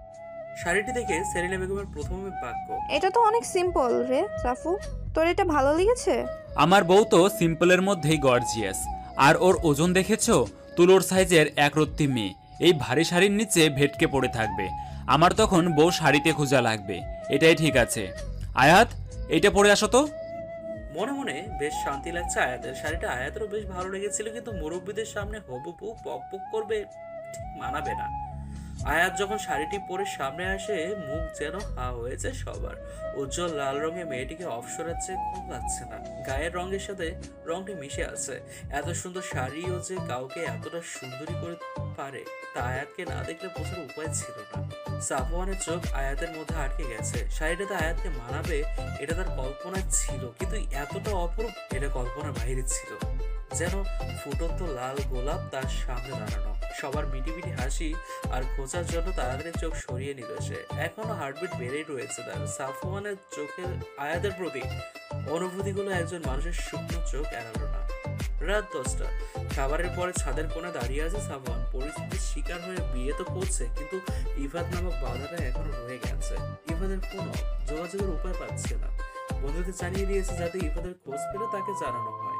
এত দ্রুত এত কিছু হচ্ছে, আয়াতের উপর কতটা মানসিক চাপ পড়ছে সেটা সাফওয়ানের অজানা নয়। ছাদের কোণে দাঁড়িয়ে হাজারো প্রশ্নের উত্তর খুঁজতে ব্যস্ত। তখন পেছনে কারোর উপস্থিতি অনুভব করে সে। পেছনে ফিরে দেখে রবিন দাঁড়িয়ে রয়েছে তার সামনে। মুচকি এসে প্রশ্ন করল, কিছু বললেন দুলাভাই? পার্শ্বতশালা মশায়ের হলুদ 3 দিন বাদ বিয়ে, আজকে বলছে কতটা ভালোবাসো। ভালোবাসা মানে কি যে জাতানা বলছেন দুলাভাই? এটা পরিস্থিতির টানাপোড়েনের কারণে করতে বাধ্য হচ্ছি। আসলে কি তাই শালা মশাই? বুকে হাত দিয়ে বলতে পারবে তুমি একটুও ভালোবাসো না আয়াতকে? চোখ বন্ধ করলে মেয়েটা তোমার ভাবনায় বিচরণ করে না। মেয়েটার চোখের পানি তোমাকে একটুও বিচলিত করে না। এটা স্বাভাবিক নয় দুলাভাই। মেয়েটা আমাকে ভরসা করে, ওর ভালো মন্দের খবর রাখার দায়িত্বটা আমার। সত্যি কি তাই সাফওয়ান? আচ্ছা, এটা কেন মনে হচ্ছে তুমি তাকে ভালোবাসো না? কারণ 1 বা 2 সপ্তাহ একসাথে থাকলে কারোর প্রতি মায়া জন্মাতে পারে, ভালোবাসা নয়। মায়া না থাকলে কারোর প্রতি ভালোবাসা জন্মায়। আচ্ছা সোহাগ, আর আমার কাহিনীতে কি তুমি ইনফ্যাচুয়েশন থিওরি দিবে? একবার দেখায় ওর প্রতি ভালো লাগা তৈরি হয়, তারপর ভালোবাসা। আজ ওর সাথে 6 বছর ধরে সংসার করছি, এখনো ওকে ততটাই ভালোবাসি। এটাও কি মায়া? শালামশাই, ভালোবাসা বলো কিংবা ভালো লাগা, সবকিছুই মায়াটার গুরুত্ব অনেক বেশি। একটা থাকে শর্ট টাইম, একটা সময়ে কেটে যায়, আরেকটা হলো গভীর মায়া, যার গন্তব্য ভালোবাসা, বিশ্বাস, সম্পর্ক। আমার যা বলার বলা হয়ে গেছে, তুমি নিজের অন্তরাত্মাকে জিজ্ঞেস করো আয়াতের প্রতি মায়াটা ঠিক কেমন। কথাগুলো চুপচাপ সাফওয়ান শুনছিল। রবিনকে এজন্য সাফওয়ানের খুব বেশি ভালো লাগে, কারণ সঠিক সময় সঠিক উপদেশ দেওয়াটা লোকের বড় গুণ। আয়াত নামক নারীটি সাফওয়ানের প্রতিটি চিন্তায় বিচরণ করে। তার হাসি, ছেলে মানুষই সাফওয়ানকে আনন্দ দেয়। সারাক্ষণ মেয়েটির আশেপাশে থাকলে মানসিক প্রশান্তি লাগে। মনে হয় যেন অপূর্ণ হৃদয় পূর্ণতা পাচ্ছে। তার চোখের পানি সাফওয়ানের ভিতরে রক্তক্ষরণ করতে সক্ষম। এই অনুভূতি কি শুধুই মায়া? হ্যাঁ, আর কিচ্ছু না? মনের এই এলোমেলো ভাবনাগুলোকে সাজাতে পারছে না সাফওয়ান। এখন মনকে শান্ত করতে হলে একটি ঔষধ আছে, তা হলো পেইন্টিং। নিজের এলোমেলো চিন্তাগুলি কাগজে তুলতে পারলে হয়তো মনটা শান্ত হবে। অপরদিকে সুহানার রুমের বারান্দা দাঁড়িয়ে রয়েছে আয়াত। অনেকক্ষণ পর নীরবে একটু নিজের জন্য সময় পেয়েছে। এতক্ষণ আত্মীয়দের ভেতর থাকতে থাকতে যেন দম বন্ধ হয়ে আসছিল তার। কফি? পাশ ফিরে তাকিয়ে দেখলো সোহাগ আর সোহানা দাঁড়িয়ে রয়েছে। মুচকি এসে তাদের হাত থেকে কফি নিল আয়াত। পিনপদ নীরবতা বিরাজ করছে বাড়িতে। আয়াত এবং সাফওয়ান ব্যতীত এই 3টা মানুষ তাদের সম্পর্কের সত্যতাটা জানে। আয়াতের নিজের কাছে প্রচুর অস্বস্তি লাগছে। ফট করে সোহানা ইফাত ভাইয়ের সাথে তোমার রিলেশনটা কিভাবে শুরু হয়েছিল আয়াত আপু? সোহানার প্রশ্নে প্রথমে খুব অপ্রীতিকর অবস্থায় পড়ে যায় আয়াত, তারপর ধীর কণ্ঠে বলতে হয়, ইফাত আমার সিনিয়র ছিল। ওর সাথে প্রথম দেখা আর্ট গ্যালারির সামনে। আমার এক বন্ধু দুলাভাই আর্ট গ্যালারির ম্যানেজমেন্ট ছিলেন। তখন এক্সিবিশন দেখব বলে সবাই একসাথে গিয়েছিলাম। আরও একটি কারণ ছিল, সেটা হলো সাফওয়ান ভাইয়ের এক্সিবিশন দেখা। ওনার ছবিগুলো যখন ফেসবুকে দিত, আমি পাগলের মতো ফলো করতাম। উনি যে আমাদের ক্যাম্পাসের, এটা আমার জানারই ছিল না। তারপর কি এক্সিবিশনে গেলাম। সেদিন ছিল 25শে বৈশাখ। গ্রীষ্মের ফাটা দুপুরে প্রিয় আর্টিস্টের এক ঝলক দেখতে যাওয়া। কিন্তু ভাইয়ের যা পার্ট, সে আমাদের সামনেই আসলেন না। বললেন উনি নাকি ছোটোখাটো আর্টিস্ট। তুমি বলো তো সোহানা, উনি কি ছোটো মোটো আর্টিস্ট? কি ট্যালেন্টেড! ওনার সুবাদেই ইফাদের সাথে দেখা। সাফওয়ান ভাইয়ের সাথে পরিচিত হওয়ার লোভে ইফাদের সাথে পরিচিত। ফ্রেন্ড না ওনার। তারপর দেখা হতো, কথা হতো। আমাকে সাফওয়ান ভাইয়ের ডিটেলস বলতো। এইভাবেই ভালো লাগা, তারপর ভালোবাসা, দেন রিলেশন। তুমি কি ইফাত ভাইকে ভালোবাসতে নাকি দাদা ভাইকে? সোহানার প্রশ্ন থতমত খেয়ে যায় আয়াত। কি উত্তর দেবে তা জানা নেই তার। বেশ কিছুক্ষণ পর নিজেকে সামনে বলে ওঠে, আমি ইফাতকে ভালোবাসতাম। তুমি আমাকে কনফিউজ করছো নাকি নিজেকে? সাফওয়ান ভাইকে আমার আর্টিস্ট হিসেবে ভালো লাগে। থাকে না পছন্দের আর্টিস্ট, নায়ক, গায়ক। সত্যি কি তাই আয়াত? তোমরা আমাকে কনফিউজ করছো কেন? তুমি ইফাত আর সাফওয়ানের মাঝে কনফিউজ কেন হচ্ছ আয়াত? নিজের মনকে জিজ্ঞেস করো, এই 4 বছরে ইফাত তোমার ফিলিং, তোমার ভালো লাগাগুলোকে কতটা দাম দিয়েছে? তোমাদের রিলেশনে কমিটমেন্ট ব্যাপারটা কি সত্য ছিল? আর তোমারও কি ইফাতকে ইফাত হিসাবে ভালো লাগতো, নাকি সাফওয়ানের বন্ধু হিসাবে? এখনো দেরি হয়নি আয়াত, নিজেকে প্রশ্ন করো, কাকে তুমি ভালোবাসো, কাকে তুমি বিশ্বাস করো, কার সাথে থাকলে তোমার মনে হবে তোমার কাছে সারা পৃথিবী রয়েছে। তোমার এই মনটা সবকিছু বলে দেবে তোমাকে। সোহাগের কথাগুলো প্রচন্ড ভাবাচ্ছে আয়াতকে। বেডে এপাশ ওপাশ করতে করতে আর না পেরে ছাদের উদ্দেশ্যে রওনা দেয় আয়াত। দরজা খুলে সিঁড়িতে যে মনে হয় সে যেন হাওয়ায় ভাসছে। কিছুক্ষণ পরে খেয়াল করে দেখে কেউ তাকে কোলে করে ছাদের সিঁড়ি বাইছে। রাতের অন্ধকারে লোকটার মুখ দেখতে পাচ্ছে না আয়াত। ছাদে নিয়ে লোকটি থেকে কোল থেকে নামালে আয়াত দেখতে পায় পুরো ছাদ জ্যোৎস্নায় আলোকিত। ফুলের মিষ্টি গন্ধ জ্যোৎস্নার মাতাল করা পরিবেশের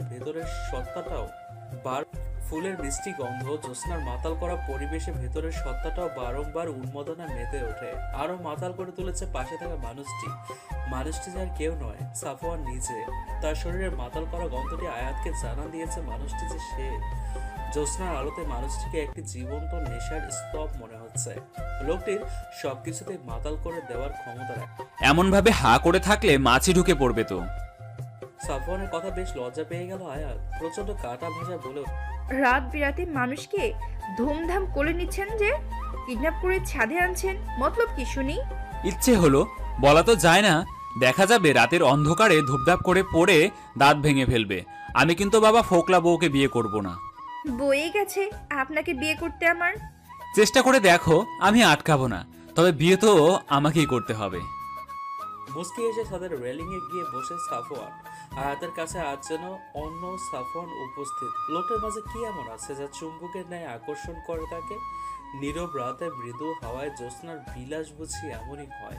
নীরবতা ভেঙে আয়াত, সাফওয়ান ভাই, সেদিন বলেছিলেন। কথাটি শেষ হতে না হতেই হ্যাসকে টানে আয়াতকে নিজের কাছে নিয়ে আসে সাফওয়ান। ঠোঁটে হাত দিয়ে হুশ, বড্ড বেশি কথা বলো। ঝিঝি পোকার ডাক শুনতে পাচ্ছ? রাতের নীরবতার সাক্ষী দিচ্ছে তারা। আজ যদি একটু বেহায়া হই, তুমি কি রাগ করবে? সাফওয়ানের দিকে একরাশ বিষয় নিয়ে চেয়ে আছে আয়াত। আজ তার চোখে নেশা কাজ করছে। এ যেন অন্য সাফওয়ান। সাফওয়ানের চোখে তাকাতে ভয় হচ্ছে তার। এ চোখে যে হাজারো ভালোবাসা, মায়া, প্রণয়ের নেশা। আয়াতকে তলিয়ে দিতে সক্ষম এই চোখের। সাফওয়ানের কাছ থেকে নিজেকে ছাড়াতে সে আরো কাছে টেনে নেয় তাকে। কানে মুখ লাগিয়ে ধীর নেশা। একটা গোপন কথা আছে, শুনবে? সাফওয়ানের চোখে চোখ রেখে ঘোরের মধ্যে বলুন। আরো নেশাযুক্ত কণ্ঠে বলে ওঠে, এই বেহায়া আমি যে তোমার প্রেমে পড়ে গেছি গো। কখন কিভাবে জানি না, তবে আমার প্রেম জেগেছে।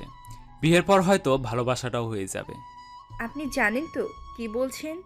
জানতাম না, এখন জানি। আমার যে আর প্রেমের উপর ভরসা হয় না সাফওয়ান ভাই। আমি যে বড্ড এলোমেলো হয়ে গেছি। আমার এলোমেলো জীবনকে সাজিয়ে দিতে পারবেন কি?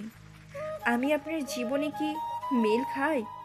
জীবন তো তোমার যেমন এলোমেলো, আমারও যে সেই একই রকম। একে অপরেরটা না হয় সাজালাম। এবার তোমায় আমায় ভালোবাসতে হবে না, শুধু আমায় ভালোবাসার অধিকারটা দিও। বলেই চোখের সামনের চুলগুলো সরিয়ে দিল।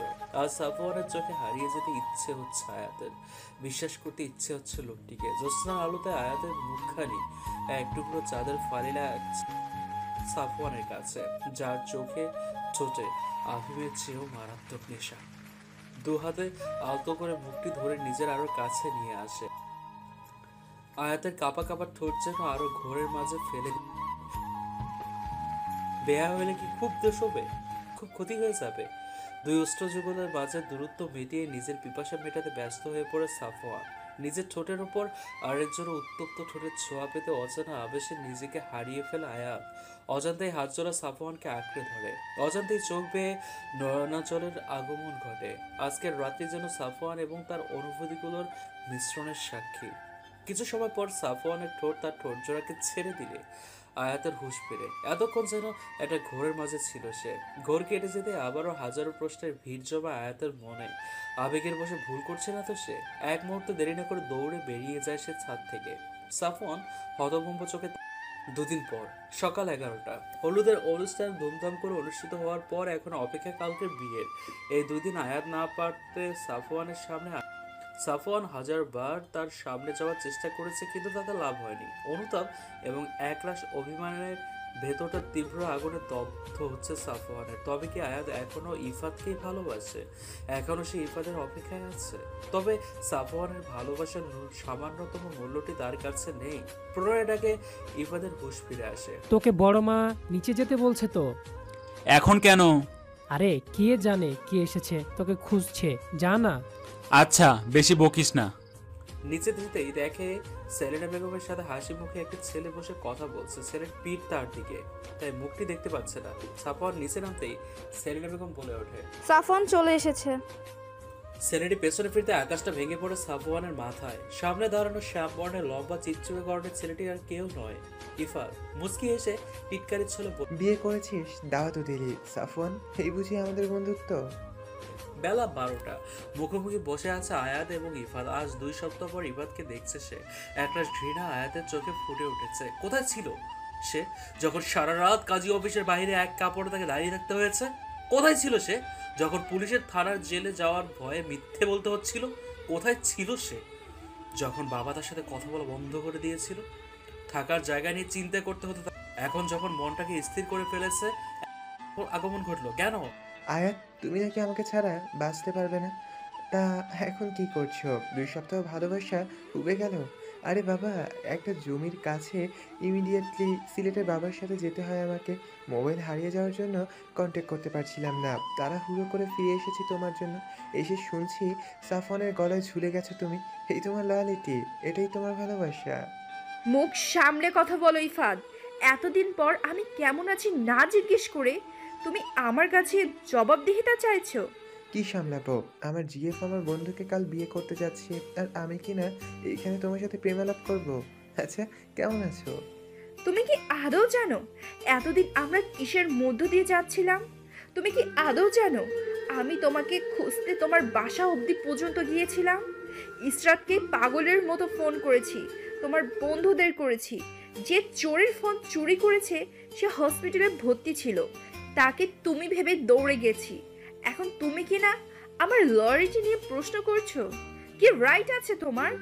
আমি লয়ার নই, রাস্তার মেয়ে, যে কিনা যখন যে পুরুষ পাই তার গলায় ঝুলে পড়ি। কাপা কাপা কণ্ঠে বলতে লাগলো আয়াত। ইফাত তখন আয়াতকে জড়িয়ে ধরে শান্ত জানো তো কতটা ভালোবাসি তোমায়। সাফন যদিও আমাকে সব বলেছে, তবুও তোমাদের বিয়ের কথাটা শুনে পাগল পাগল লাগছিল।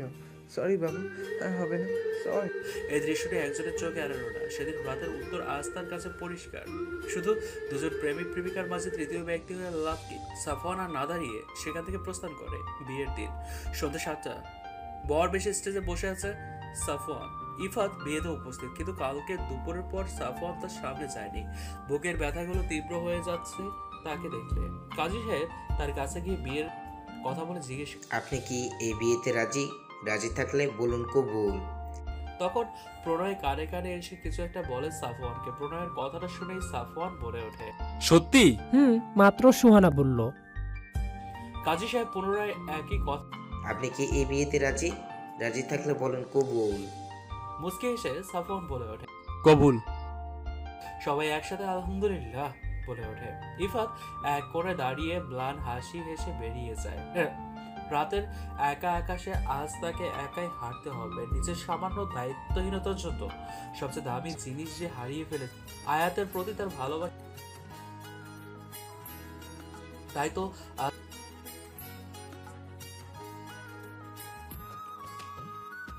জানো তো কতটা ভালোবাসি তোমায়। সাফওয়ান যদিও আমাকে সব বলেছে, তবুও তোমাদের বিয়ের কথাটা শুনে পাগল পাগল লাগছিল।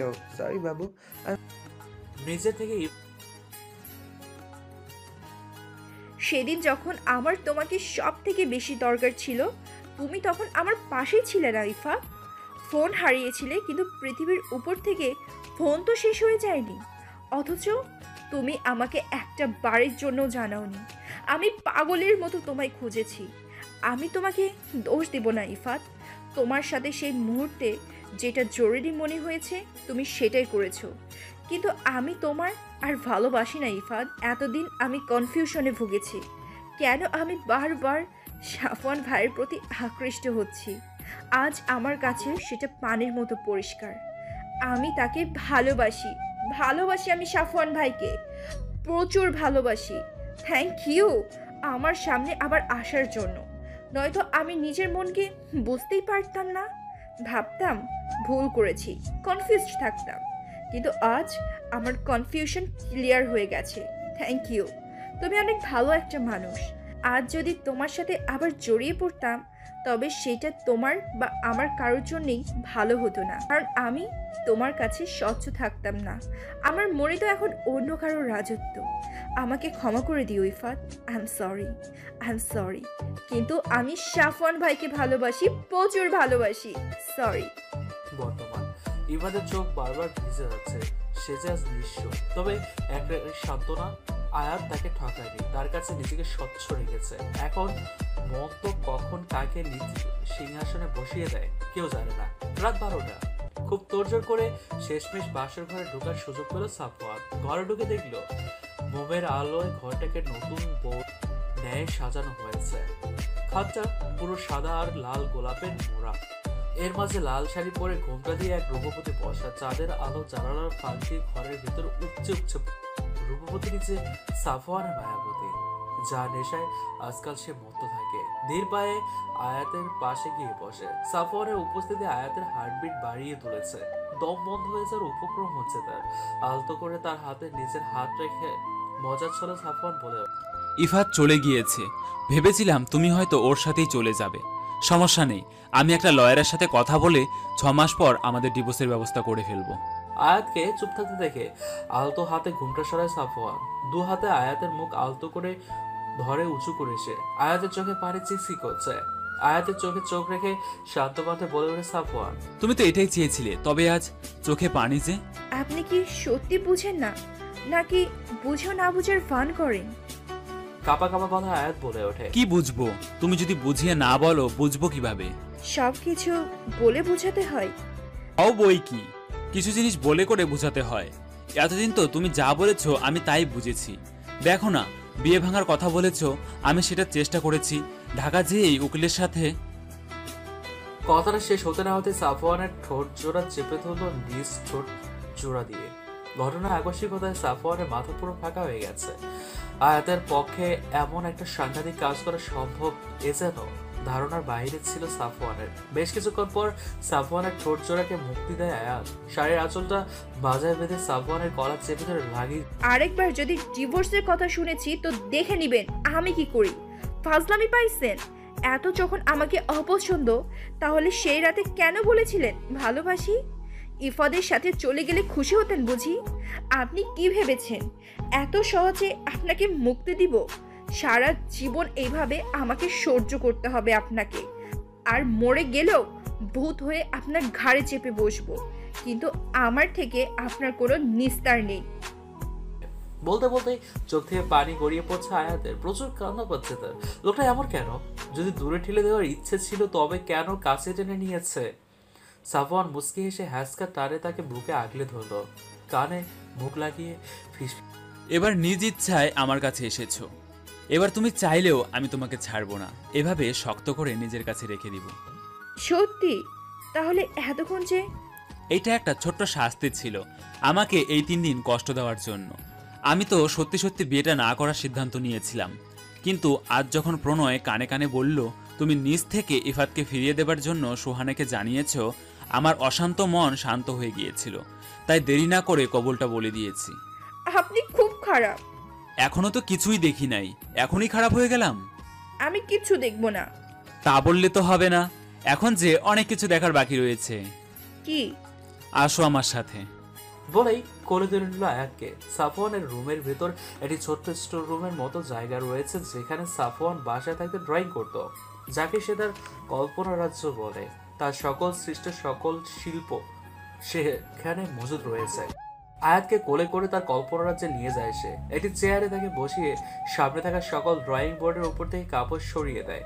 আয়াতের চোখ যেন বিশ্বাস করতে চাচ্ছে না, সবগুলো ক্যানভাস তার পোর্ট্রেট, রং তুলে আঁচড়ে আঁকা এক একটি জীবন্ত আয়াত তার সামনে।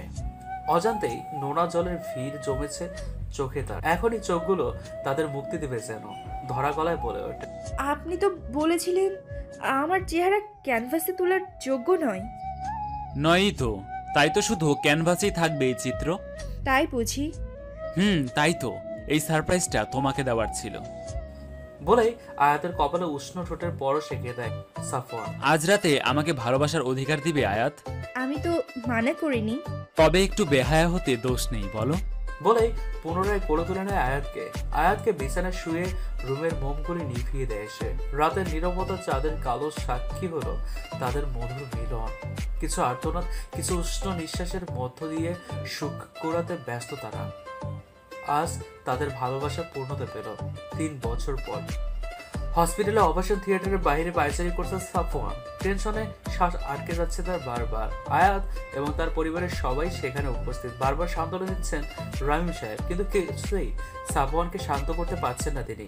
আজ যে আয়াতের ডেলিভারি 1 ঘন্টা হয়ে গেছে, এখনো কোনো খবর নেই। এমনিতে আয়াতের অবস্থা সিরিয়াস ছিল। আর্লি লেবার পেইন উঠেছে মাত্র।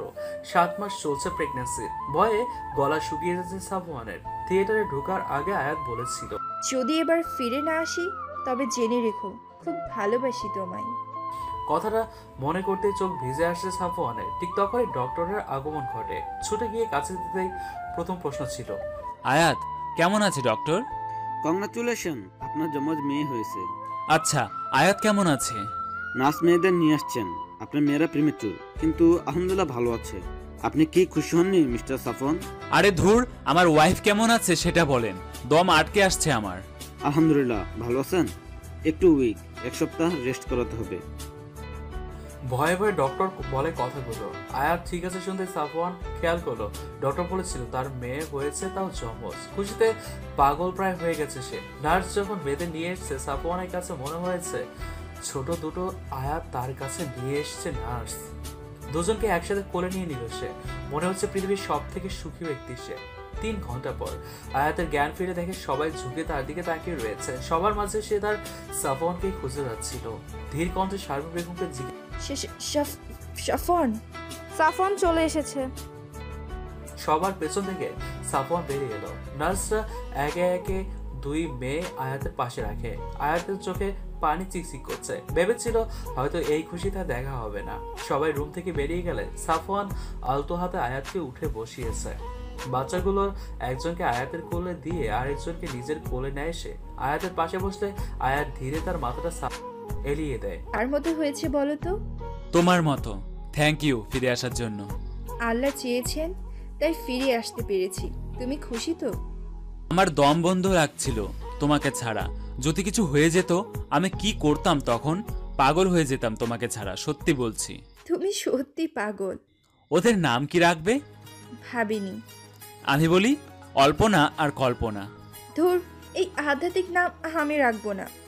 কেন? সুন্দর তো। না বলছি মানে না। আমি ওদের বাবা। তো মানে কি? এভাবেই আবার খুনসুটিতে মেতে উঠল আয়াত এবং সাফওয়ান। তাদের জীবনে এই অধ্যায় তাদের ভালোবাসার মধুরেন সমপায়ক ঘটেছে। থাকুক তারা তাদের মতো সুখে। 1 পা 2 পা করে তুই এলি মনে, শেখালি আমাকে ভালোবাসার মানে। 1 পা 2 পা করে তুই এলি মনে, শেখালি আমাকে ভালোবাসার মানে।